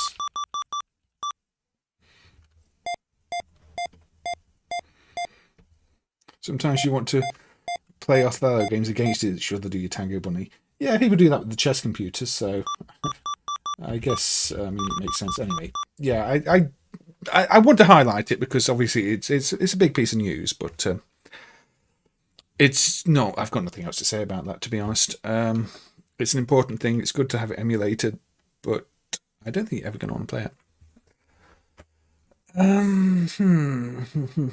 Okay.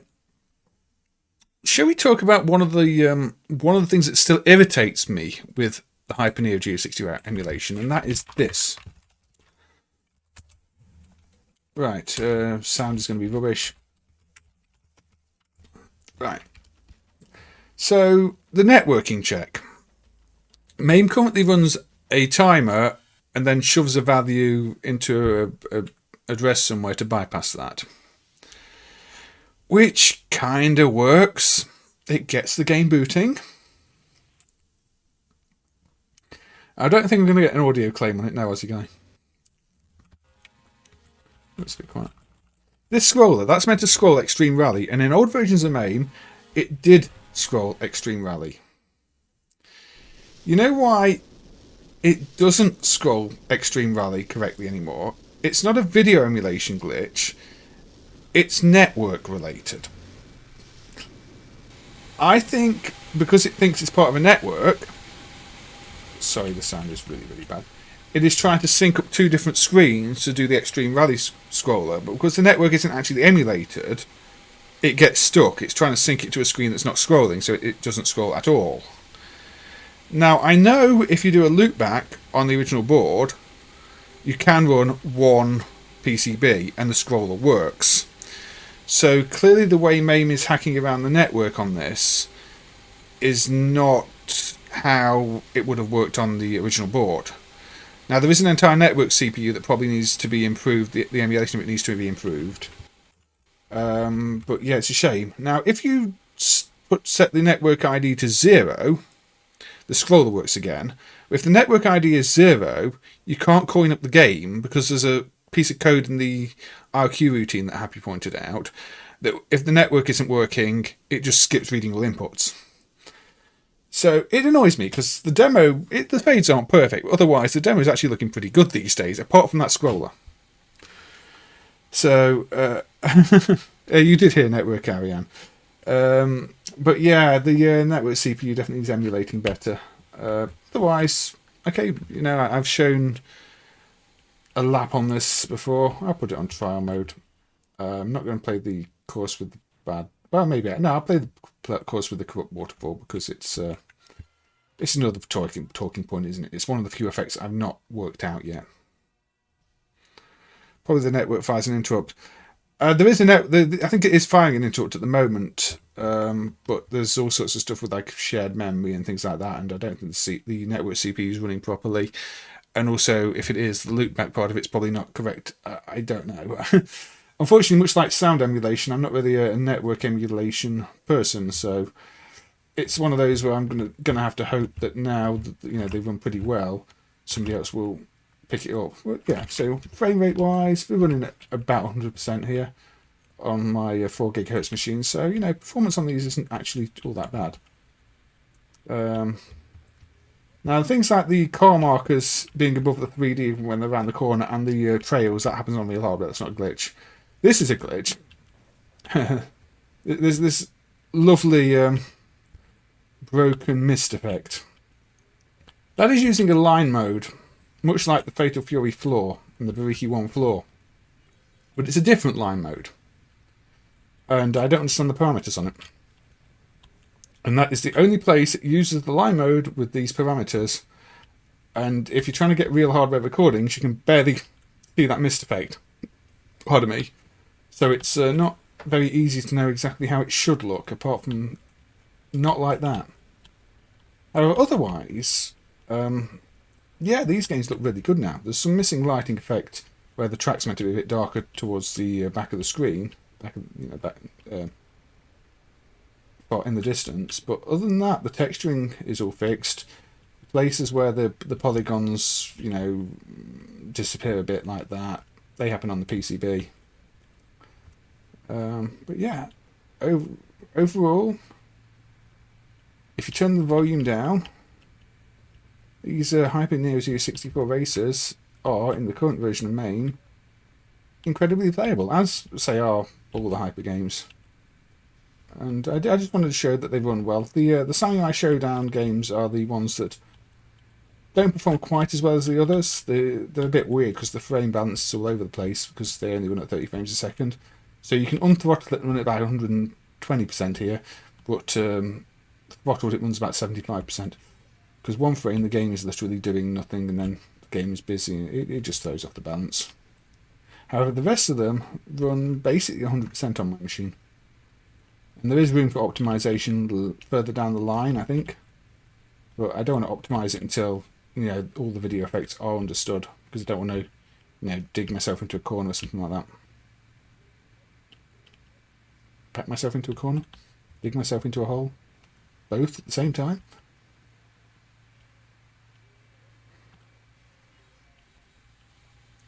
Yeah, MAME gets optimized and de-optimized. The performance isn't always a one-way street on it. Some things get faster, some things get slower. You don't want to prematurely optimize, though. That's always a mistake. In fact, you mentioned plug and play stuff. After this, I'm going to have a look at a plug and play thing.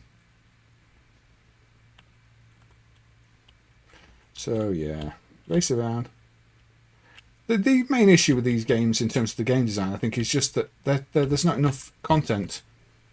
I've not even been using the shortcut. There are just 3 tracks on each of the racing games, and they're quite short tracks. Oh dear, I didn't even finish. They've got a few shortcuts, and that's it. And the game, you have to pick one of the faster cars. You have to know where the shortcuts are. You really have to use manual transmission. And that's it. They're kind of lacking in content. Do I use an Apple or PC? I use my PC handy. I don't have any Apple stuff. So yeah, okay. So that was that. So yeah, plug and play. Classic Arcade Pinball. This one improved last year. Still does not working, but it improved last year. Let's just check that. Yeah, the menu is on Z. That's okay. So previously the colours were really quite bad on this. The sound is quite low. In fact, hold on. I'm gonna have to remember to turn this down after the game, but the sound is by default quite low. Now, there is a missing shadow on the ball. I can see the registers it writes to that correspond to the screen position where the shadow is. But I don't actually know how it's meant to render the shadow. I don't think it's a raster effect, like changing the palette. Well, it could be. Maybe they changed the brightness of 1 pixel and then expect to change it back. I really don't know. But yeah, it's not vital to play, but sometimes it's kind of handy to know where the ball is, how high the ball is, if it's gone off the ground. But I'm playing really badly here. For a plug and play game, this is actually really, really good. And you won't find me saying that about many of the plug and play games.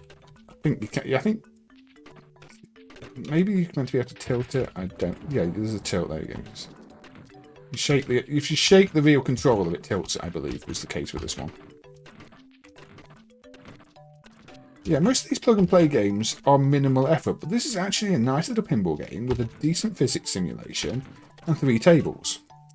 I have no idea why they called it Classic Arcade Pinball, because none of these are Classic Arcade Pinball tables, nor do any of them play like Classic Pinball tables. I mean, they've got things like these bonus rooms, which you associate more with, a computer console pinball game. But they're really well done.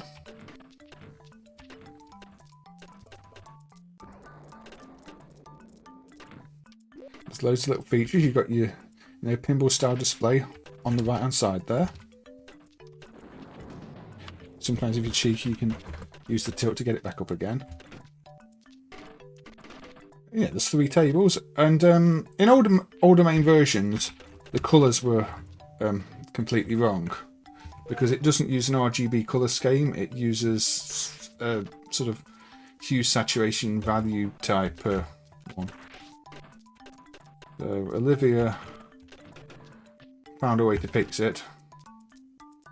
So now it has correct colours. The sound emulation still needs a bit of work. I mean, you can hear it's a bit quiet. It's sort of using a hacked up version. Well, it's using the same core as the later Sunplus game hardware types, but hacked to ignore certain registers that don't seem valid on it. But clearly that's resulting in very quiet audio. Oh dear. You mean Sonic Spinball? Xtreme Bag. I like Sonic Spinball, but I understand that some people do not. I'm usually better at this than this. I guess it's I'm trying to talk rather than play. Dinosaur noises.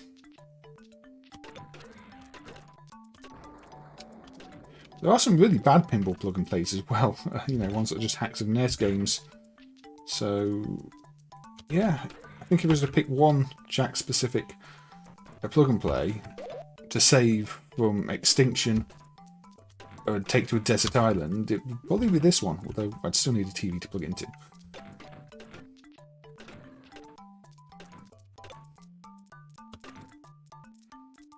Obviously, I'd rather take, say, an Amiga with Pinball Dreams or something, but if that wasn't an option.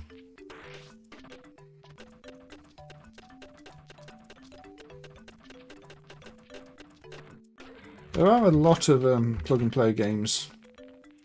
Yes, Toastman Jack.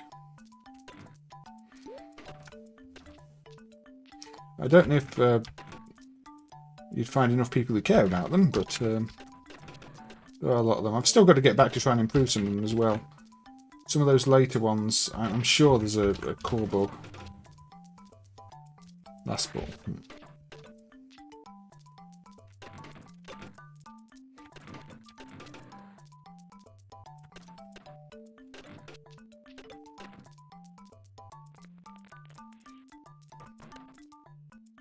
It's just... Yeah, so ball lost, that was my last ball, game over, so yeah. Menu moves cursor back to menu. Yeah. So, say there are other tables.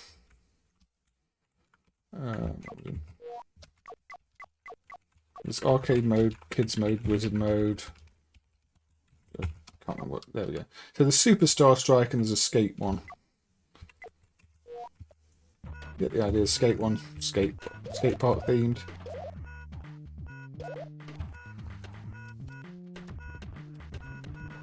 Very 90s, I think. Maybe early 2000s. I mean, it is from the 2000s, but it feels quite 90s style-wise, I think. Tony Hawk's Pro Pinball. And what was the other table? Star Strike. There you go. This one's quite a nice looking one.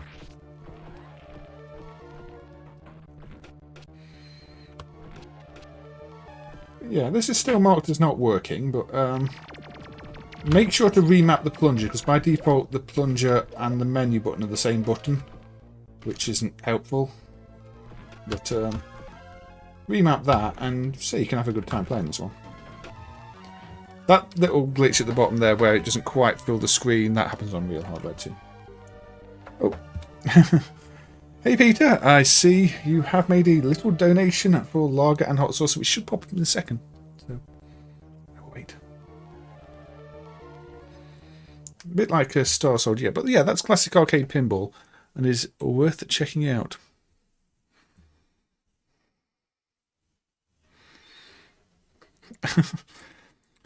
Well, for some reason, your alert doesn't seem to be playing, Peter. Or it's being very, very slow. But I'll give it another few seconds. It doesn't play. There we go. It's just being slow. Thank you, Peter, for the 250 DKK Danish. Is it Danish Corona? Like it's Swedish Corona for lager and hot sauces. I don't know what that comes to in pounds, but yes, I could have done with some lager or some nice beers. I've got plenty of hot sauce at the moment, although some of them are getting pretty old. I mean, they're nice, but yes, I will buy some for a future stream. And thank you for all you do for MAME too. It's good to see you. I hope you're doing well. So much appreciated. World Heroes, slower than a sloth. Slower than a sloth. Yes, the donation that is being slower than a sloth. But yes, thank you, Peter. If you have anything you'd like to see yourself, I can have a look at it. There's a super chat button, Andy, if you want to donate. I say I don't expect anybody to donate, but if anybody does, then as Peter has said, I will buy beers and hot sauces and just things for the stream. It's streaming money. It's streaming money. It makes these, it gives me something to drink while I'm streaming. Although, if nobody donates, I'll just buy my own anyway, because I do. Right. But I do appreciate it, and people do. Just doing this. This one's not working properly yet, as far as I know. It's a bit of progress. Wully Bully is I won't say it's a Crystal System game, but I think this one might have been a cart for Crystal System or a loose board. Interestingly, this one does not have a protection pick, but it does seem to rely on unaligned rights working.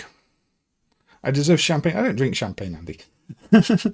I mean, I could just pop some and shake it around like on a podium, but I'm not a big champagne fan. Anyway. So yeah. Now, allowing unaligned rights allows this one to boot. It does make the Office Eye and the Wonder Boy clone crash more often, because when those games go wrong, they seem to start making unaligned rights. So disallowing unaligned rights meant that 3 out of 4 of the sort of bad addresses didn't get corrupted on the other games, but then it meant this game didn't boot. So I think the hardware must allow unaligned addresses, but I don't know, there's clearly still a bug somewhere in our Crystal System emulation. Space Micron Kit, it did, didn't it, Toastman Jack? It did. And thank you for the 5 Australian dollars there. So yeah, Space Micron Kit, I might look at one next, although don't expect to see the spacey parts because they only come after you clear a certain number of bricks. I'm pretty bad at it. This one, yeah. Oh yeah, I think I need to service mode it. Test mode. Reset defaults. Yes. There we go. So if I press the rotate buttons, they rotate okay like that. If I start off by rotating it that way, it rotates like a fraction and then rotates normally. See, it's almost as if it's not centered at first, like a value's not being zeroed properly, and then it rotates it to the lamb.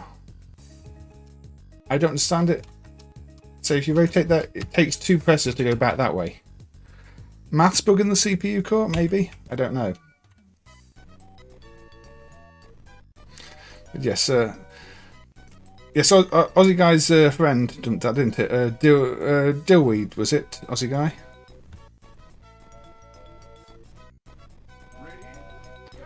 Well, that Pugsy copy protection SRAM thing is quite sneaky, really, because they know a lot of the emulators and cart copies would put SRAM there if it said it in the header. But yeah, this is one of those mini game collections.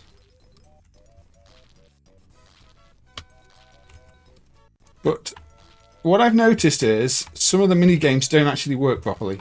So while it looks like I'm doing a nice bug squishy mini game here, there's a plate washing one where I can't for the life of me work out what I'm meant to do. Yeah, there's Sato really liked these games. Yeah, so I will thank Dealweed when we look at Space Micon Kit. So we've got a Mole Bash one. So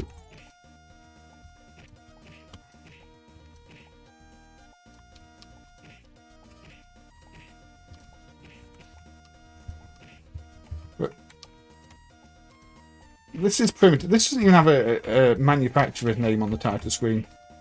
I don't know if they weren't proud of it, but it's definitely Korean.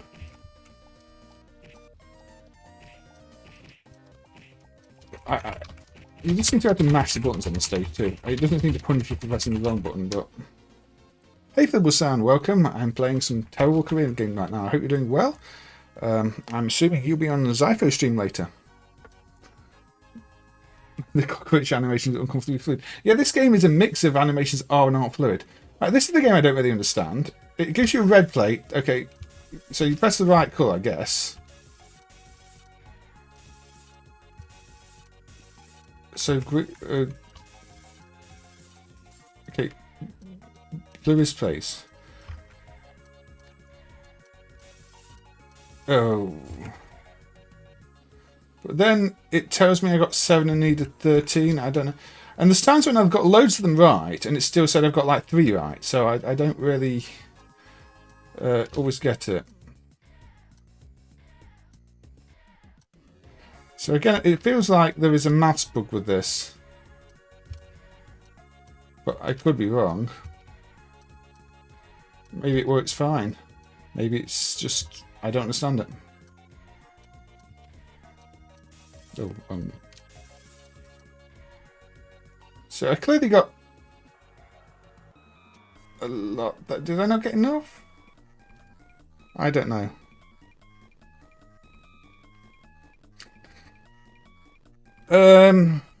P's Attack is the one with the compact flash card where it's not clear how the ID works, Mike. And I think Battlefront, is it? That one's got a ridiculous amount of encryption and could even have some of the code in one of the custom chips. At the very least, I think it's got an MCU of some sort providing code. Everything's got the surface detail scratched off, though. But I think that PCB needs more analysis. Wonder 3 from Capcom is much better than this, yes. And hello, Zero Cool Acid Burn, welcome. And also, if I've missed anybody who said hi when I've been trying to play the games, I apologise. But I hope everybody here is doing well. Carlo's here too. I definitely miss saying hello to Carlo, I'm sure of that. So welcome, Carlo. Welcome, welcome. And the Gaming Hell YouTube thing. Yeah, very mysterious game. A lot of these Crystal System games were. I mean, when the Crystal System came out, it's like, this is going to beat the Neo Geo. It's fantastic. And it had a lot of potential. I mean, it can do some good-looking 2D stuff. But you get some really, really janky-looking games like this. Yeah. So I'm not convinced this works properly, although in the next version of MAME, you will be able to coin it up and play what you can play of it. It's not marked as working because, say, there still seems to be some issues. But yeah, Wully Bully, a game I know basically nothing about. Hey, Ali Stam. Good to see you. Good to see you. Ali Stam is the person responsible for all the, well, not all of them, but most of the Game & Watch work in previous years, and getting all of those emulated, scanned up and running, along with Sean Riddle and a few other people who did work before it. So yes, a celebrity in the chat here, and of course, well, we've got lots of celebrities in the chat. Of course, we've got Cow, and we've got at least we've got Ozzy with all the facts, Gaming Hell YouTube thing. So lots of recognisable faces in the chat from people who are heavily involved in the scene who do a lot of stuff. So it's always good to see, and yeah. You've never seen that before? No, say that one has only just started booting in MAME, so a lot of people have only seen that before. It was dumped a few years ago, and I mean, it's my fault it didn't boot in MAME for a long time, because I'm the one that put the disable unaligned rights in ages ago, because none of the other games required unaligned rights, and then that one does, so clearly unaligned rights must be allowed. Okay. Now, I did mention... Dillweed dumped Space Micron Kit. I don't know. Or Micon Kit. Now, this is a very basic game from SNK. I mean, we looked at a 1978 Nintendo game earlier, Nintendo's first video game, which was Computer Othello. And this is SNK's offering, one of the offerings from the same period. And it is a variation on Breakout. Except it's got those spaceships in the middle if you reach that point, which we probably won't because it's really hard.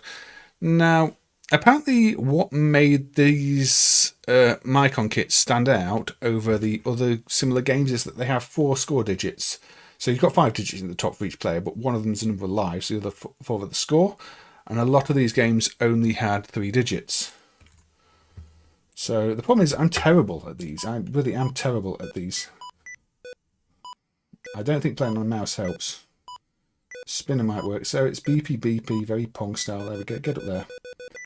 Get up there. But yeah, these are, and the paddle keeps getting smaller as well. Just if it wasn't difficult enough with a full size paddle, the paddle gets tiny. And yeah, you have to be precise.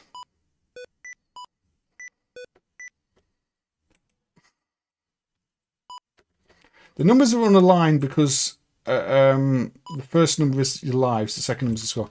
So there we go. We didn't get to the point where you get to see the spaceships. And we probably never will as long as I'm playing this because I'm terrible at it.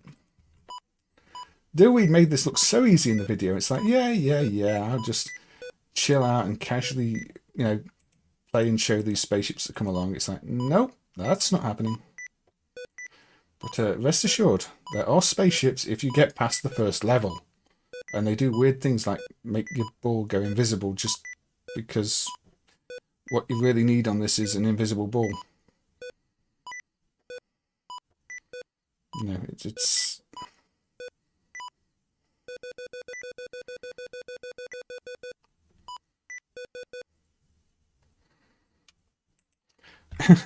you love old Breakout clones. Yeah, I think with a spinner maybe, but does it really need to make the bat smaller? I can't hit it with a full-size bat.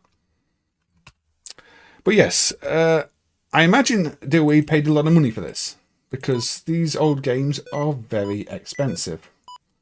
So definitely big thanks go to Dillweed. You might know SNK for the Neo Geo and even some of their pre-Neo Geo games. But yeah, this is kind of where they started with a bunch of convertible Breakout games with different sets of rules in each one.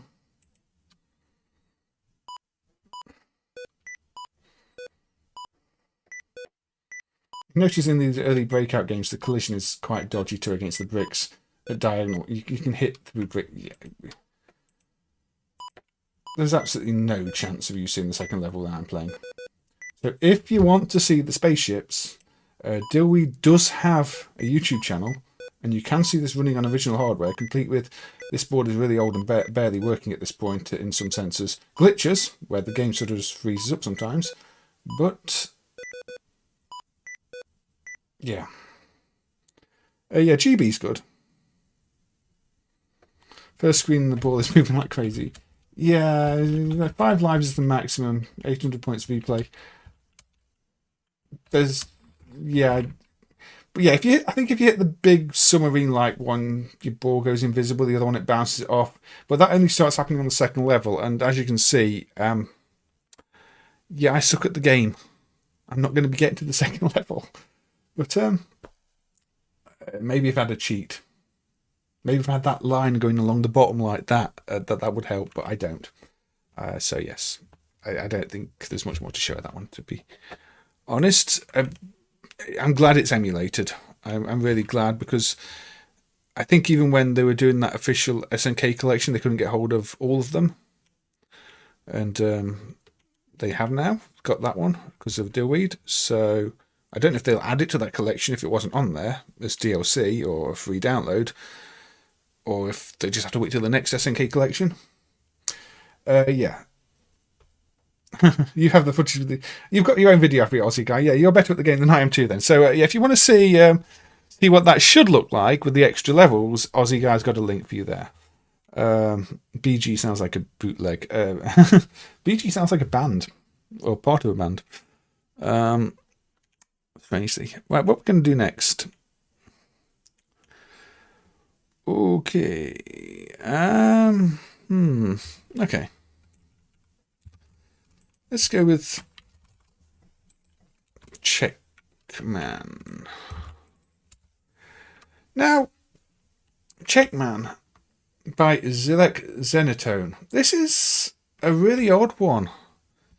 Because this is if you grew up in the UK, there is a very good chance you had a version of this game on one of your home computers. But there was never an official port of it. Every version that's on the home computers is unofficial. But there are like 5 or 6 on the Spectrum. There are like 5 or 6 on the Amstrad. There seem to be just as many on other computers. At the time, you know, it was getting ported and people making versions of it to the same extent that Pac-Man was. There's lots of cool undumped games on Yahoo Japan auctions. Yahoo Japan auctions is completely blocked outside of Japan these days. It's annoying. It's like even if you just want to use it for image resources, you have to go for their proxy. But yeah, Checkman. You collect the flags, but you can slide the tiles about, including the holes you made, and you avoid the boot, and you can wrap around. And if you slide or move into the skull and crossbones, you die. But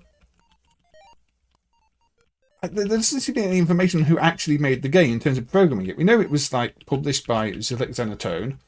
But you know, you talk about your classic arcade games at the time, and you can find out who programmed something like Pac-Man or any of the other classics. But this game, no. Yes, you can move on to empty squares if they're on the edge of the map as well, which is a bit weird, but it does work like that. Yeah, Phoenix is similar. Lots of mystery surrounding Phoenix. But, yeah, this just has so many ports. I mean, we know Zilek did also work with some of the people from Ashby, Rare Stamper people, and the like Stamper Brothers and like, I think, for things like Blueprint, is it, and Saturn. But there's no real indication that they were involved in this. But clearly this must have had some distribution in UK arcades, because it was on all these home systems unofficially. And it also ended up in Japan, much like some of the other ones, say Blueprint and Saturn, that Zilek handled, because Japan Leisure Co, Jalico, brought it to Japan, where the graphics got changed quite a bit. Phoenix developer was Kawadenshi Gaiken. You see here, in the Japanese version, the squares are more just squares. Also, the Japanese version uses the 2 normal buttons for sliding the tiles around, while the other version uses the start buttons. I guess because it was a conversion kit for Galaxian, and Galaxian doesn't usually have enough buttons, so they just reuse the start buttons. But yeah, sliding the tiles around is part of the strategy, so the problem is the boot is quite aggressive. But you can slide the tiles close to you so you can go over them.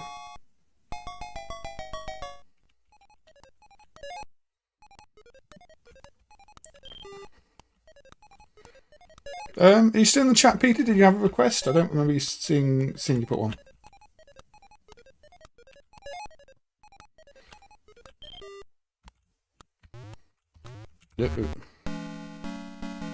Checkman seems like a shift, would he?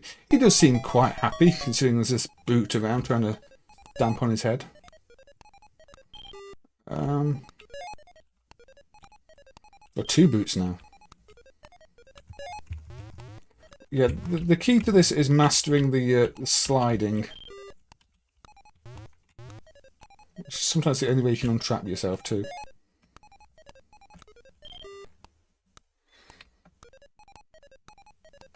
So you come to me instead of me going to it. Yeah, the graphics are very much UK computer art style, aren't they? They're very primitive. But I say it'd be nice to know who actually programmed this and developed it for Zilliq, because I mean Zilliq seems like quite a strange company anyway. The name is often on things, usually with other names. So I think Zilliq was one company and Zenotone was another. I'm not sure. I scored it the wrong way.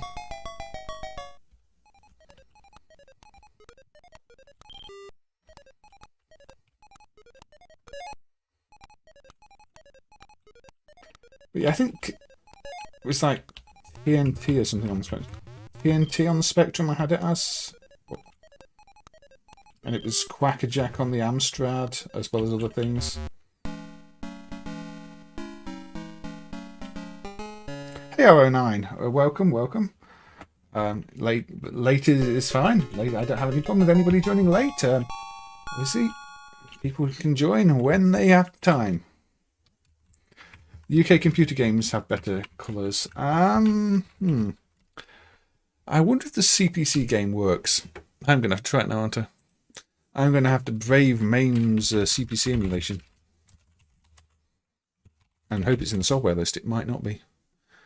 Cassettes. Okay. Cassette. Now, it's an early game. I imagine it will work. Beware, tape loading noises.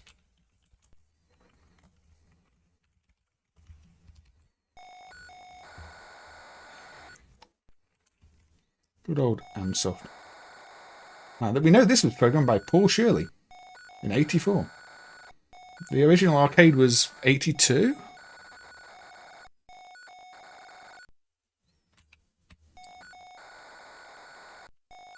Look at that fancy logo. Now this would have taken 6 minutes to load off tape. Thankfully, I'm speeding it to 1000%. So this is what you would have got for your 6 minutes. The Vampire Rabbit Slayer. Press 1, 2, or 3. I don't know what the controls are. This is the other fun challenge you get with home games. In this one, you control a duck. Yeah, you see, you can still slide the tiles around. And it's a bit slow. But you're getting the eggs that flash. But you can see it is Checkman, isn't it? Very much Checkman. See, come to me egg. Come to me egg. You can't slide the egg over the boundary, right. I think actually you can't do that in Checkman either. I think you can't slide the yeah. You can't slide them over the edge. But at least they've changed the theme. You're a duck and there's a bowling pin enemy. No country but the UK would you have a game that's just Checkman but you're a duck. No, you're probably right there, Toastman Jack. You're probably right. But yeah, there are a bunch of these. I'm kind of almost tempted to do a video showing off loads of them. Or the ones I can find. Now we've got an unhappy ghost with a mask on that sticks its tongue or fangs out at you.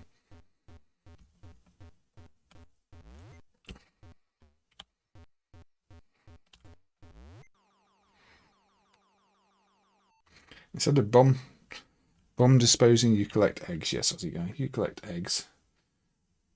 I don't know what some of this stuff is. I mean, there's upside down smiley faces aren't smiley. Now we've got moons. I guess they're shrimp. Moon shrimp. Don't know what business the shrimp have with our duck friend here.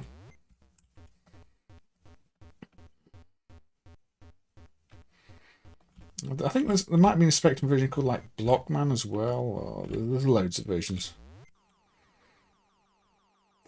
Anyway, yeah, you can see it's it was inspired by Checkman. There's loads of games that were inspired by Checkman, even though we have no idea who actually programmed Checkman.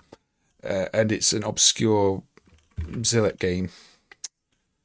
Obscure Zilek games. Should we play obscure Zilek games? Zilek games. Zilek being a bit naughty. Invader's Revenge. 1980 question mark. Zenitone. Now this is Zenitone microsec. So you get Zilek Zenitone, and now we've got Zenitone microsec, which I guess is a different company, but it's still odd, quite janky conversions.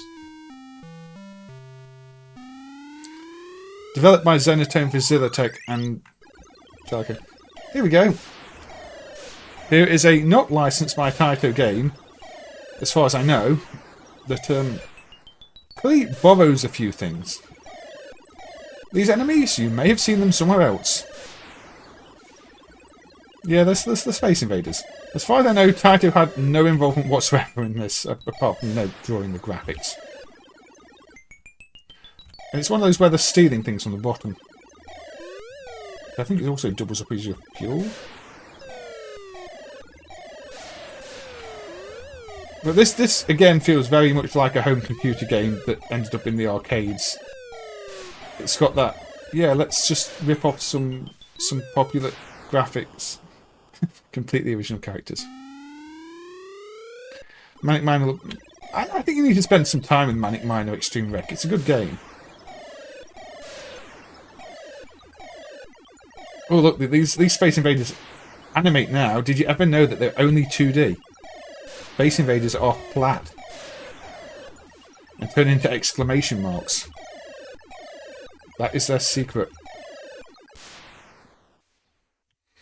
It's actually quite good fun, isn't it, Aussie Guy? It's not a bad game. I might be joking about it being a silly rip-off, but it's actually quite an enjoyable little game. It's a bit like Tako, the end. The end is the original version. Takeoff. Mixed with Space Invaders. They move at the same speed as your ship, so... Fuel low. Oh dear. I don't know how you get more fuel. Maybe you have to catch it and they take it away. Rather than avoiding it.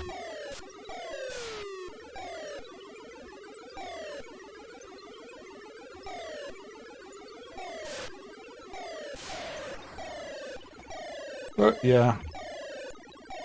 I suppose if your Space Invaders wasn't making much money anymore and you wanted to install a conversion kit, you could have done worse than installing an Invader's Revenge, which was clearly targeting, the market of people who had Space Invaders cabs. I think it's amusing that it says for amusement only when it's clearly not a gambling game. You usually see for amusement only on pseudo gambling games. Here it says for amusement only on a game that has nothing to do with a gambling game. There are other games that are quite similar in the sense that they're Space Invaders conversions that are very Space Invader-y. Enigma 2 by Gameplan. Zilek Electronics license? Again, I'm guessing Zilek made this because it seems very much... Or Zenitone made this and gave it to Gameplan? Because, well... It's got a very similar feel to it. Very similar main chip. Similar Invader designs, but slightly changed this time. For our amusement only, doesn't count. And look, it's got a fuel bar. But this time they're dropping bombs that you can't be too near or they blow you up. I think we've turned into Dad Game Stream, haven't we? I'm sure that this game is pure chaos. Yeah, it's a bit aggressive as well. The enemies. Look at them. And now we've got spiders. That drop bombs when... Yeah, you can't. Imagine if real spiders did that when you're squashing. Nobody would be squashing spiders anymore.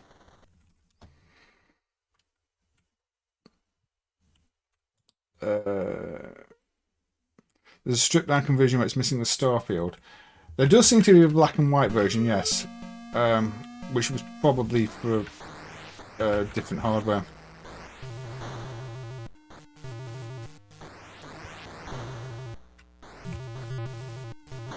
But yeah, this is chaos. You've got to watch all over the screen. It is chaos. You're right. We're not going to spend too long on it. Just thought we'd do have a look at some of these quite janky games while we're looking at some janky games. But I think people tend to forget these things existed.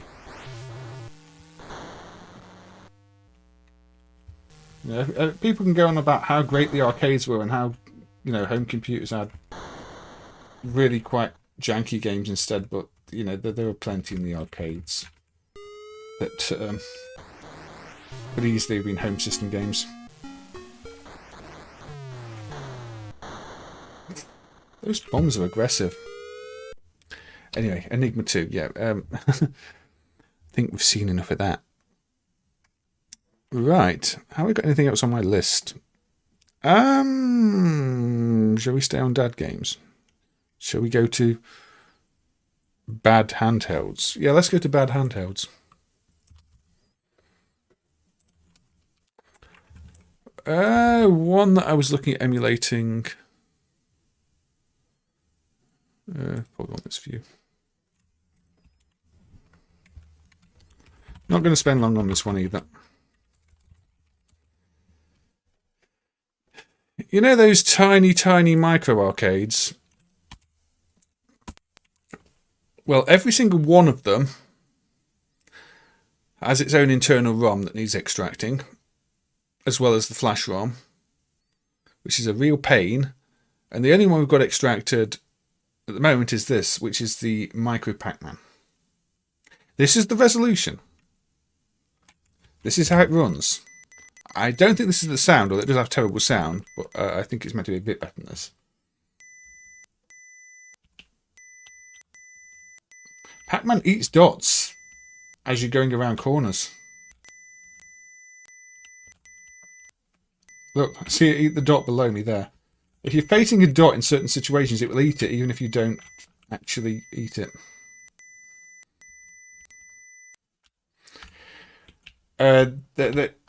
These are the sprite representations the game has.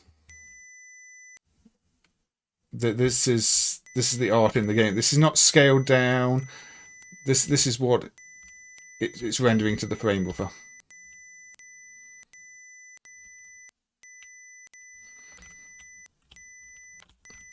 And it's really bad.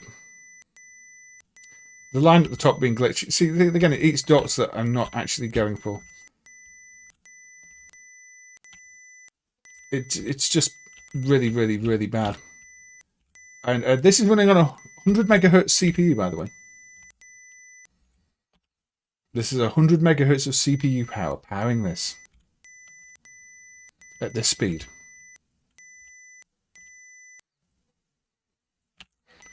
The code is so inefficient. The hardware is so inefficient. It's just bad. I mean, okay, fair enough. Nobody was buying these to play them. I don't think a single person went out and bought a micro arcade or tiny arcade Pac-Man with the intention of playing it. They bought it to have a novelty, tiny keyring size Pac-Man game in their pocket. And just go, hey, look, it plays Pac-Man. Sort of. Badly. And there's loads of them. I mean, some of the games are better than others. I think the pole position one looks reasonably good. But there's so much work to emulate. And, you know, just getting the internal ROM out is tricky. And then every single one has a different internal ROM. Every single revision has a different internal ROM. We know that at least 2 or 3 different versions of this with different internal ROMs. Some of the games have multiple games built in, where there's a jumper on that board which selects a different game, so that they could just make one CPU and use it on other games, but then we found out that they probably didn't do that. And even though there were multiple games in some of the ROMs, they only shipped in the one product, and they changed it before they released the other products. It's kind of messy.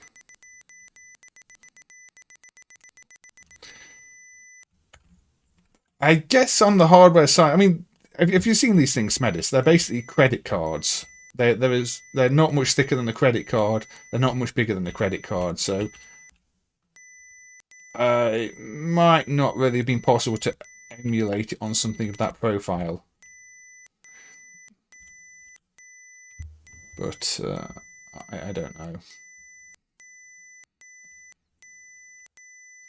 But yeah.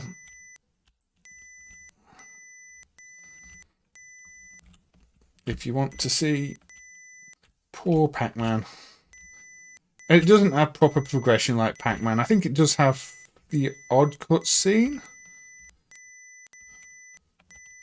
But the rules don't change in the correct way. The enemy ghosts obviously don't move in the correct way. It's pretty poor.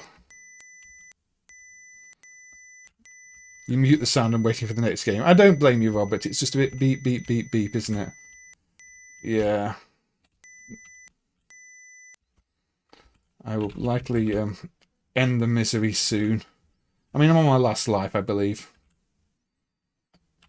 Let's take advantage of the eating in the wrong direction there. Did we get a cutscene? No. Maybe there's no cutscene in this.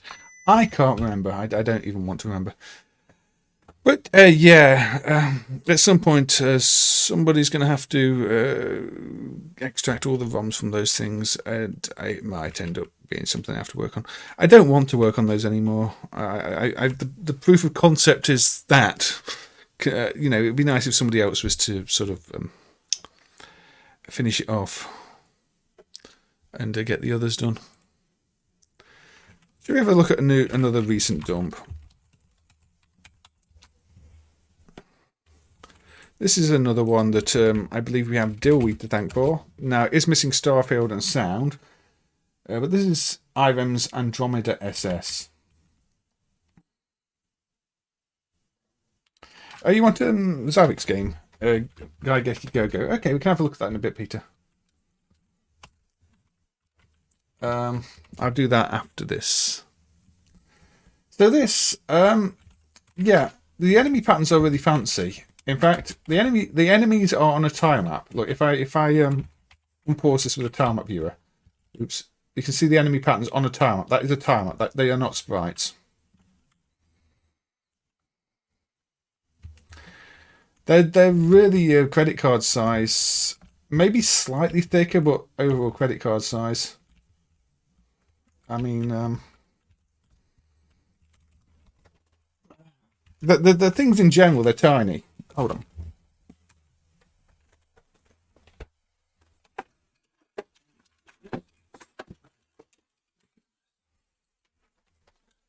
This thing is the same tech. It fits in the palm of your hand. This is the mini 2600 one. Come on, has it got batteries in? There you go, you see. But yeah, that's the same resolution and the same technology as those. But this one's obviously thicker because it's meant to look like a TV, but the screens really are that big, you know, and cover it tiny. But thumb screen, they're mini things.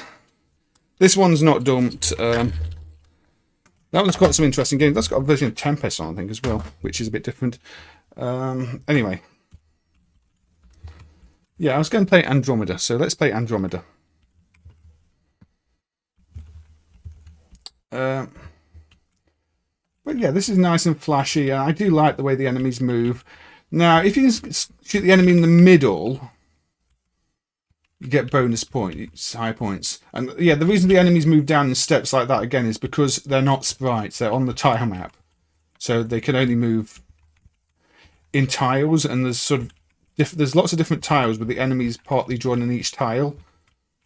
So they have to move in tiles, and they can never overlap. anytime they overlap, you will notice that they are erasing the other enemy on the tile. Now there are sort of sprites, but the sprites are more tile strips, and they're used for things like the attack text up there and the score at the bottom rather than much else. I think the player ship is a sprite, but there's just like, I think 4 sprite lines rather than actual sprites. It's quite weird. Very strange IRM hardware. I think even then they're more like bitmap lines that can... It's hard to describe. I did look at it briefly, but it's not very traditional in terms of the hardware design. Yeah, I think it defines sort of bitmaps for 4 different lines, which are basically sprites, but there doesn't seem to be any way to move them onto different lines. They seem to be hard-coded. Not especially useful or flexible. So, I mean, I managed to make some alright games using the hardware, so it served them well, but it was definitely awkward. Yeah, it's a fun little game if you don't mind flashy graphics, flashy aliens. There we go. See, I got the UFO in the middle and I got 900 points.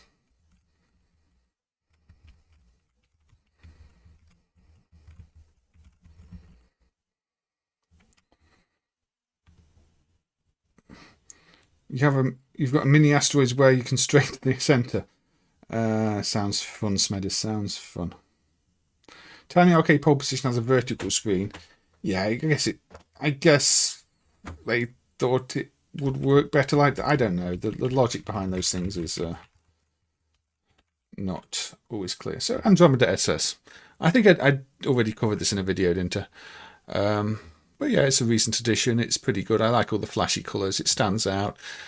I probably will revisit it the day it gets a Starfield and sound, because when these things have no sound and no Starfield, it takes away from the experience. So I do hope that gets added, because it's a nice, unique looking game. Now, Peter did request a Zavix game. I did a fair bit of work on Zavix with Peter. We were picking up lots of these plug and plays. So yes, this is one of the more interesting ones. It's a little on the easy side, but Gaigeki Go-Go Shooting. Now, sound's usually quite quiet on these. Takara.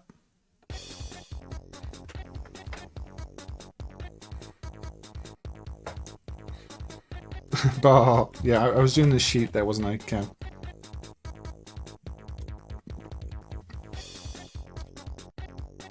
The attack part in Andromeda SS reminds you of SFX part. Interestingly, SFX, Skelegon, is one of the ones I've got down as a potential game to play. Yeah, tile map is a grid of tiles. A sprite is something that can be placed anywhere on screen, usually smaller. Then you get tile map sprites that are really big sprites that can be placed anywhere on screen. It gets confusing. Yeah, unfortunately the sound emulation on Zavix is not perfect. There's a lot of missing envelopes effects and things like that. I can't read Japanese, so I don't know. There's a number of different ships. Let's just select that one and go. But yeah, it's a vertically scrolling shooter. So yes, this one is by request of Peter. And Peter, who kindly made a donation earlier, so you know, you don't have to donate to get requests, but if you donate and you have something you'd like me to look at, and it's one I know is going to be suitable for streaming, then yeah, I'll give it a play. If you request something that obviously I can't play, like Gauss Panic, I'm just going to say no, or if it's one I'm not sure about, where it might have dodgy content. But otherwise, you know, these streams are for you. Yeah, I'm not playing very well at the moment because I'm talking. Yeah, it's not bad for a plug and play game, this one. It feels like a proper shoot 'em up. And I'm making it look more difficult than this, though. It's not actually very difficult.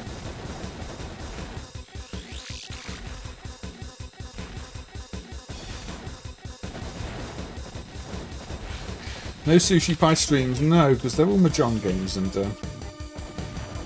adult content aside, I'll play them.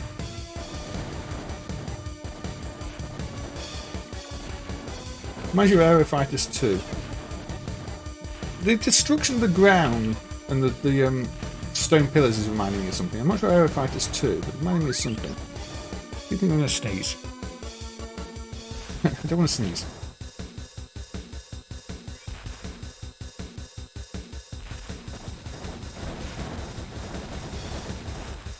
But yeah, the Zavix hardware.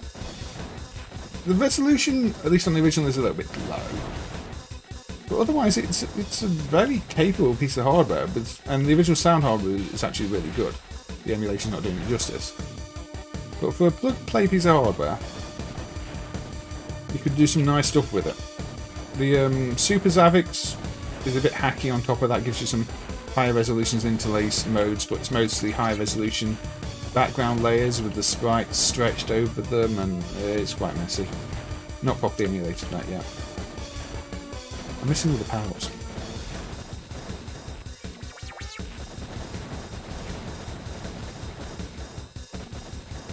Stages are maybe a little bit long on this, unfortunately.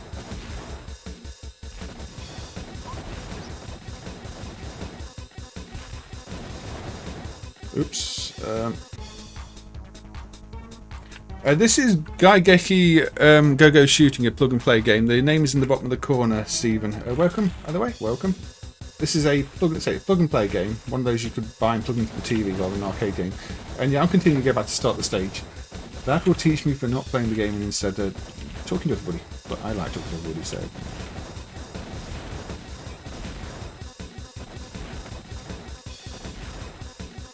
And Awesome Pandas LPs.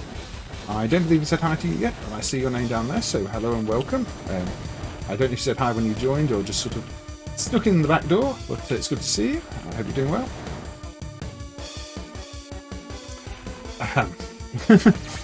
Yeah, the first time I played this, I thought this game was far too easy, and I really wasn't trying to talk at the same time though.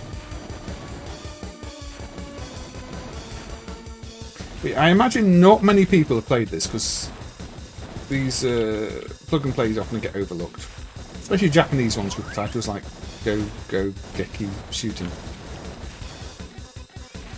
Now, I believe the developers of this were quite well known and did some other stuff after it, not on plug-and-play systems, or before it, even. Maybe before it, actually. I think they did like Game Gear and Master System. I can't remember now. There was mention of it, I think, on SMS Power. Of the developers doing stuff on the Master System. So it's not an unknown dev. I don't have that fact on me because I didn't research it before stream. I think I mentioned it when I emulated the game, but that was probably on Twitter or something.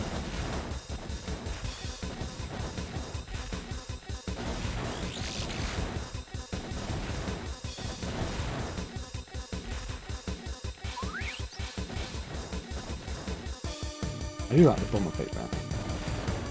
Yeah, a pretty good demonstration of the Zavix hardware, this really.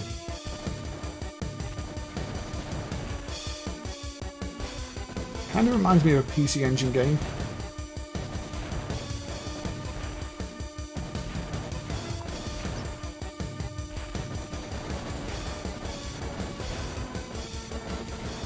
Its power's flying off the screen. It's a little annoying, but I don't think I even need them. I think I'm fully powered up.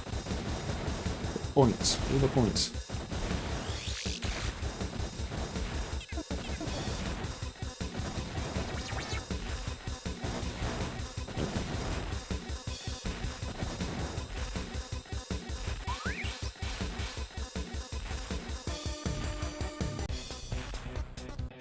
New music. But yeah, the other thing with the Zavix games is, I know I said the sound emulation is not very good, but they always put a lot of effort into the soundtracks. You know, it's not just a terrible looped sample, they've actually proper sequenced music tracks. Pretty much all of the Japanese Zavix games have good music, you know, original compositions, just for what most people would consider to be all the plug-and-play games. But they're not I got lasered. For that, you can take a bomb.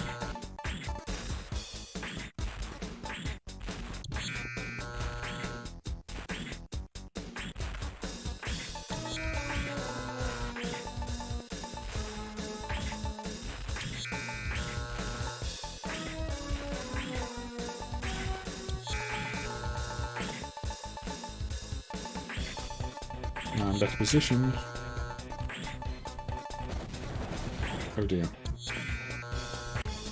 Well, there you go. I failed on the boss.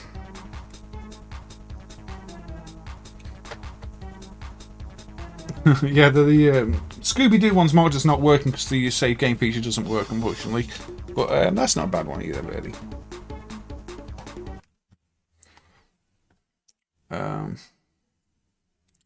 Anyway, that was Guy Geki Go-Go Shooting, and yeah, if you do want to check out a plug-and-play game, that one, along with the classic Arcade Pinball that I looked at earlier, those are two that I definitely would recommend. They're sort of the reward for going through all of the useless ones. Right, what shall I look at now? If anything, we've got about 20 minutes left. About 20 minutes left. Okay. Let's have a look at a different shooter.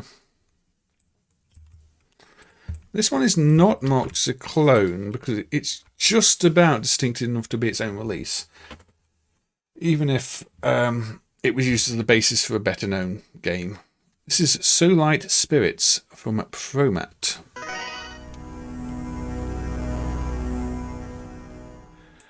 Now, if you've played 1945 K3, you will probably recognise this. 1945 K3 even still has Solite Spirits on some of the screens between the levels and in the backgrounds.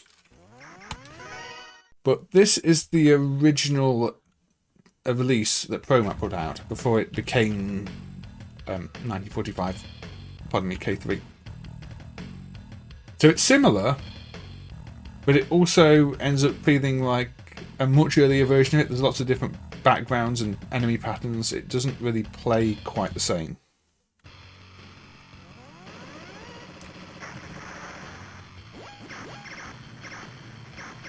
But obviously it's your standard vertical shooter with odd scoring based on fruit machine symbols.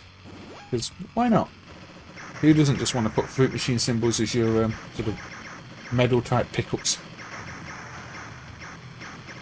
Got a lot of bullets going on. Yeah, I think even from this first stage, the background is different on this compared to the one with the strike, well, not strike, but the 1945 K3 name.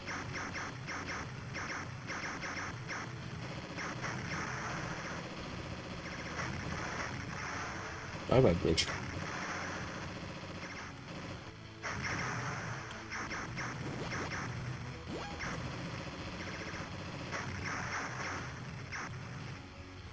Yeah, the later version of the Daytime City, I think you're right.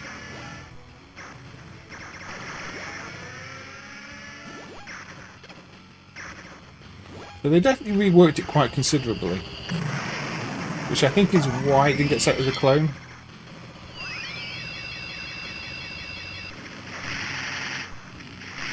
Okay, that's a bit fat. That was practically a laser.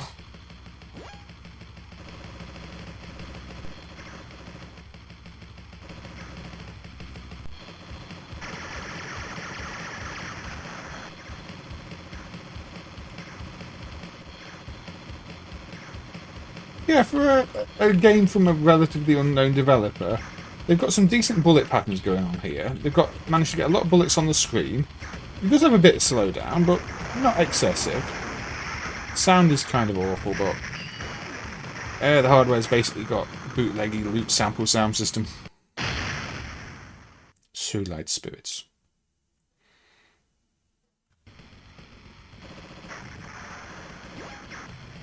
For a long time, MAME didn't emulate the flashing effect when you shoot the planes, which is an odd hardware feature. There's literally a sprite bit which just sets the sprite to a solid colour. which they flick on and off for the flashing effect when you shoot stuff.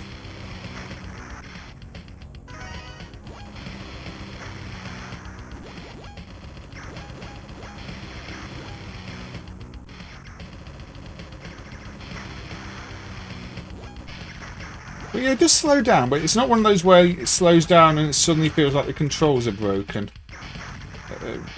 Any deaths are entirely my own fault here.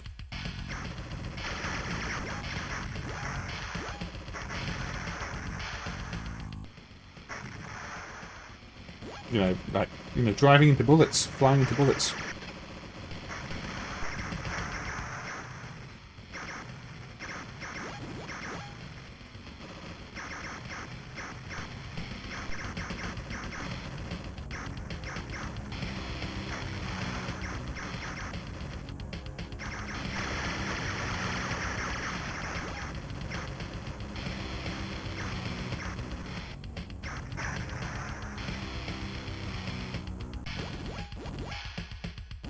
So, hopefully by the next stream, I will have more Namco System 10 to show people.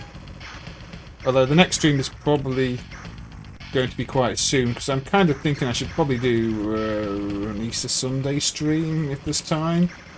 So there might not be any System 10 stuff to show by then.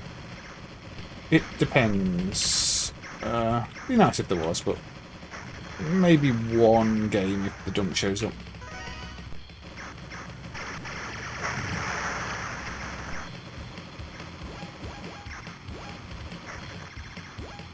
Anyway, you get the idea. So Like Spirits, alternate version of 1945 K3 with quite a few differences.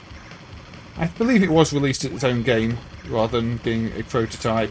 It's just they took it and reworked it into a game with a knockoff title of something more popular later.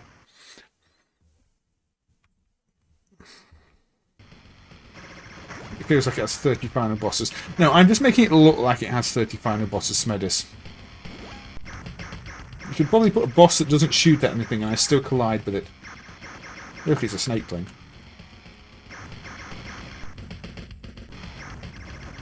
Snake plane.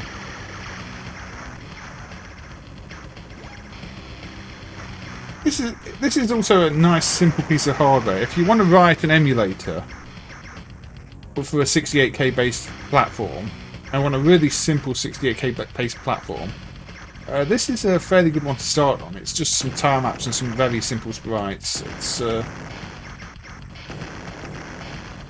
it's an easy one to work on. I'm going all the bar of gunshot on me. Anyway, that's enough of that. Ibarra. And see, that makes me think. There has been an improvement to the Cave CV1000 emulation with the blitter timings, but it's kind of difficult to demonstrate it because the blitter timings on those games are like only a fraction of the problem. If you want proper timing on those, you still need to underclock the CPU. I could put one on anyway.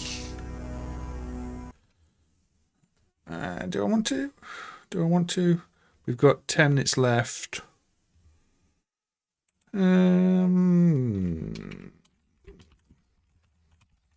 why not?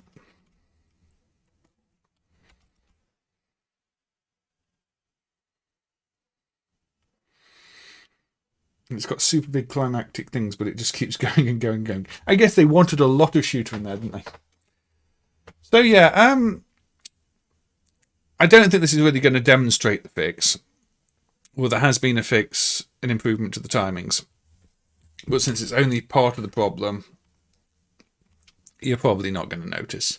I just thought that game was reminding me, pardon me, of Ibarra, so we'll play Ibarra. Gamshara is not officially supported yet, so you might have to wait till the next version. There are no official versions of support for it, Stephen. The end of the month release will have the support.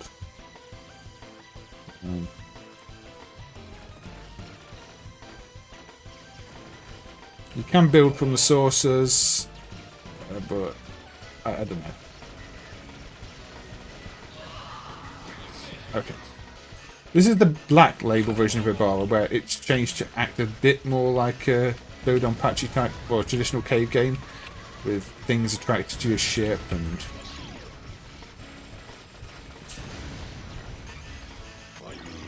it is a bit chaotic, isn't it?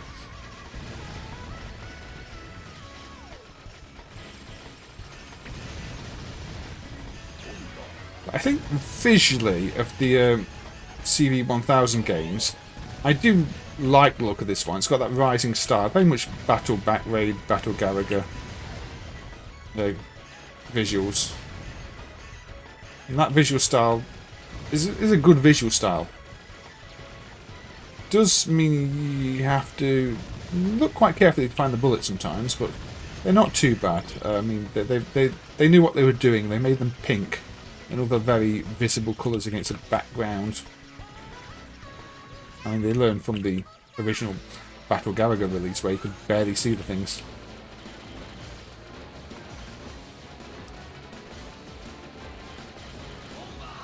Here we go. This time I've got the weapon.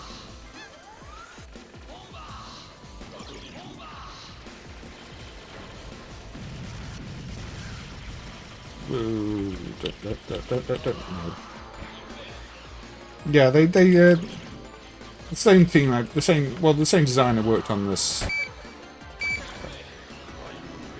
Everybody who knows how to play shoot 'em ups is now laughing at me at my death on the first stage. You think Shinji Hoso did the music? I don't know. I'm not good with names, so yeah, very, very stylish game, this one. I have completed that first stage on One Life before. That was an achievement for me. But not for a while. I've not played it for a while. I've been too busy to actually play many games I wanted to play recently as well. So I'm completely out of practice. Not that I was any good when I was in practice. I can appreciate them even knowing I'm terrible at them.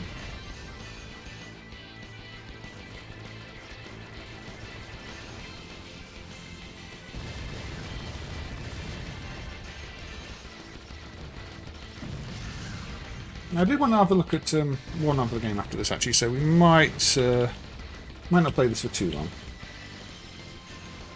Or we might get an extra 5 minutes out of the stream, who knows?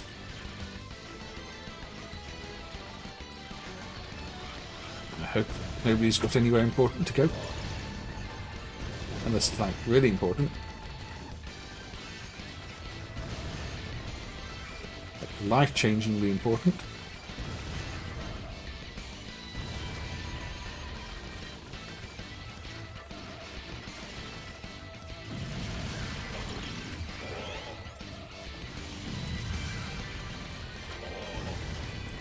I like they've used the effects.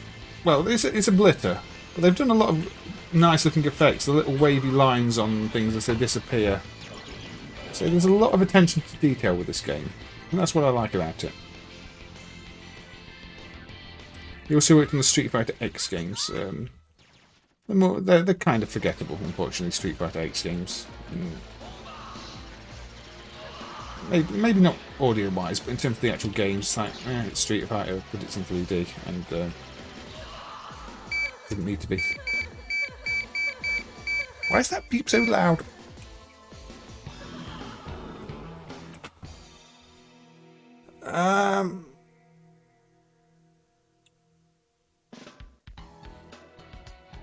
Yeah, Death Smells does become additive blending the game, doesn't it? There's a lot of blending in that one. That's the problem. They did overdo it in some of these cave games, and it doesn't look good when they overdo it on the additive blending. But Ibarra's got more regular graphics, not just blending. I don't know. Let's play Skelegon, aka SFX. I think this one's quite loud from memory. Maybe we're okay. Yeah, it's quite loud. Still quite loud. Still quite loud.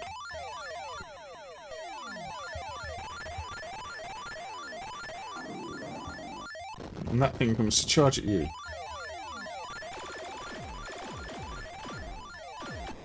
And then you die because you tell that's just me.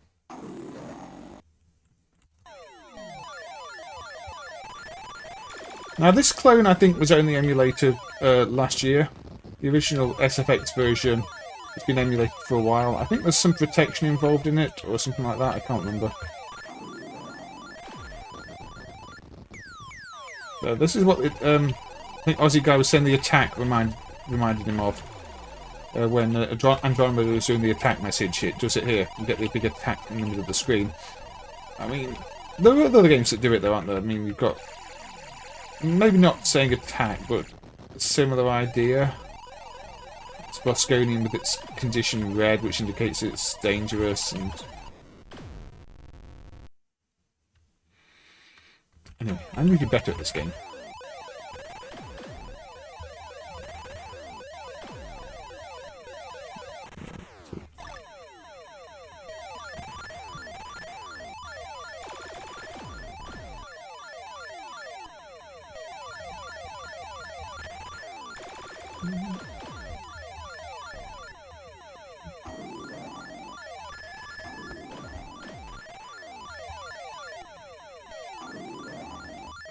That thing, it goes along the top until it homes in on you and then it attacks. And tries to push you off course and push you into enemies. Or in that case, push me out of the way of enemies. Maybe it's actually a friendly little skull.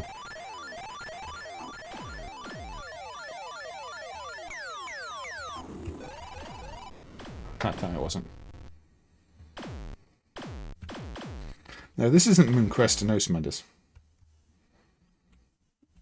I do think this is a fun game. So you've got to consider both directions. Sort of drift towards... Well, you don't drift, but you move towards the side, and then you scroll the other way, and you have to move back again. It's... Oh dear. Then you get a tune that kind of feels out of place. I'm not a Skelegon champion, unfortunately. Yeah, this is the USA version with the Skelegon title. The last game on Galaxian hardware. Yeah, heavily modified Galaxian hardware, but still just about Galaxian hardware, Aussie guy.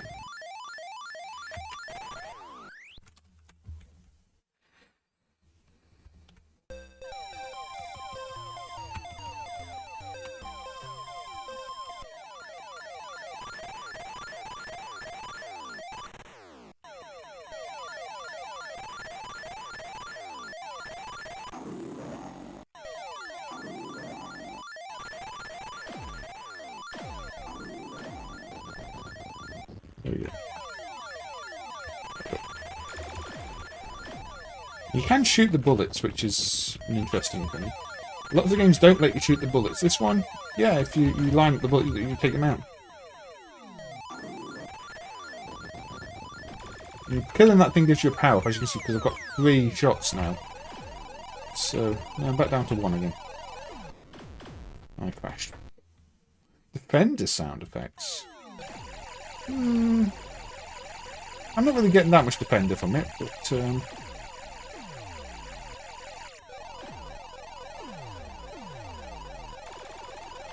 maybe a bit. Maybe a bit.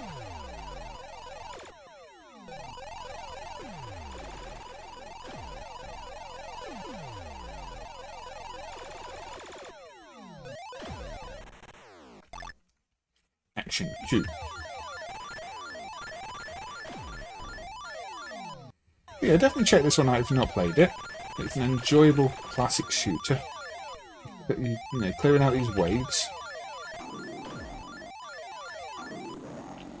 The added challenge of this, I guess this is the Skelegon as they call it.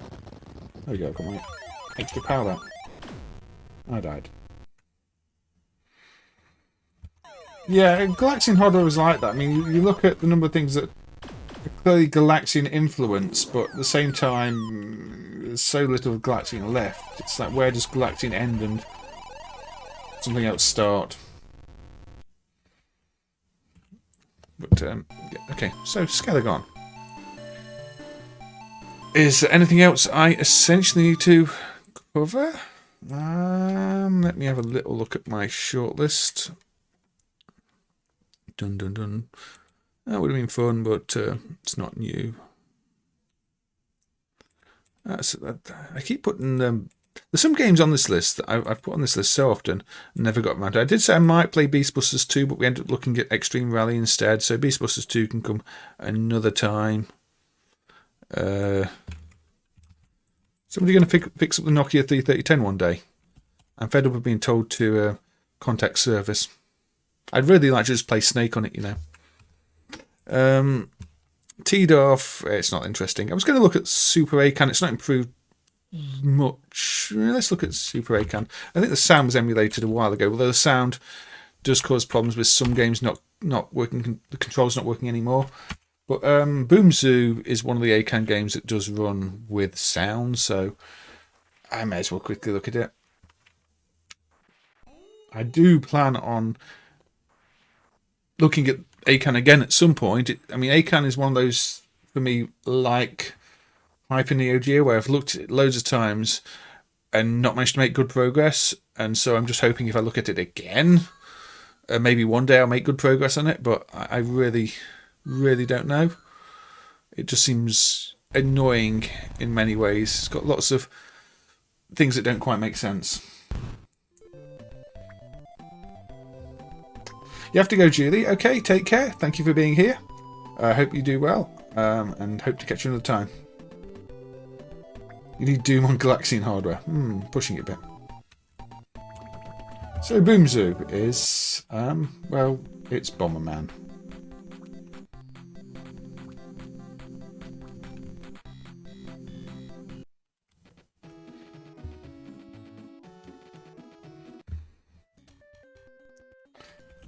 But yeah, this one shows that in some cases, sound does work without breaking the inputs.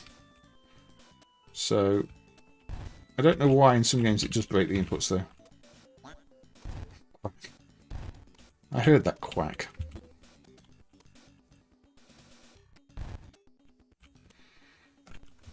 I think it's not quite perfect, but yeah, it's an annoying system is the ACAN. That's the best way to describe it. It seems to have so many features, rotating layers and all sorts, and a sprite system that seems simple on the surface but then doesn't make sense for some games. It's got 2 different DMA controllers that games are using for all sorts of weird reasons. It's got an interrupt system that doesn't make much sense. I don't know. It's very much the opposite of cheap bootleg hardware. It's over-ambitious, over-engineered nonsense. Which is the last thing you really expect of a cheap Taiwanese system. But that's what it is. Okay, I can drop 2 bombs at once.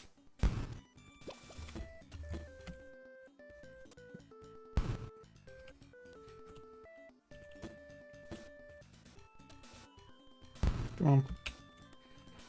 Did I ever say I'm terrible at Bomberman? There we go. Now I have to find the exit, don't I? Yeah, I think some sounds don't play. I mean, I'm sure that should have a pickup sound there. It's a good feeling, Mick. It's a good feeling. I mean, it makes up for all the times when you try and look at it and get nowhere. Somebody was asking about White Whales last time on stream, and one did come to mind after stream, and that is Grand Striker. I have never managed to figure out how the playfield works on that. That's one of the most annoying rotation layers I've ever encountered. Line scroll, whatever. Maybe having looked at the Hyper Neo Geo, I can try some different techniques on that, but I'm pretty sure the table format isn't going to be like Hyper Neo Geo.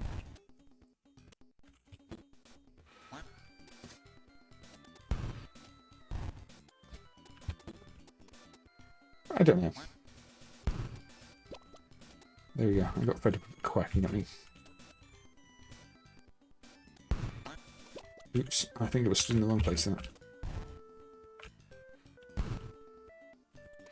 So yeah, some of these take 2 hits. Uh-oh.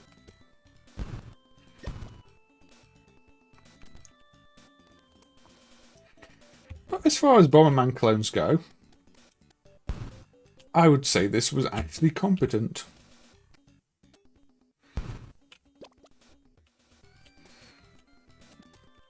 Yeah. You're just going to stand there. Oh, you're going to jump into my... Oh, no, I don't think you have to find the age, you just have to find the key on this one. So, because I found the key earlier, it finished the level. But, yeah, I mean, the Arcade didn't have the greatest library. A lot of the games suffer from quite bad slowdowns or generally bad design, but Boom Zoo, it's actually fine.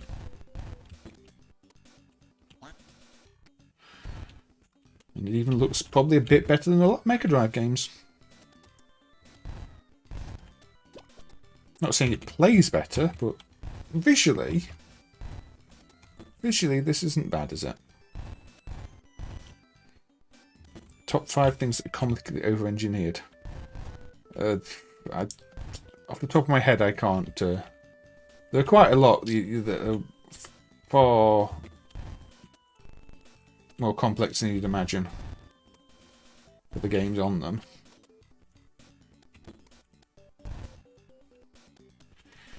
You know, games that clearly hardware that's like got 4 or 5 tile maps for a really bad game. I think the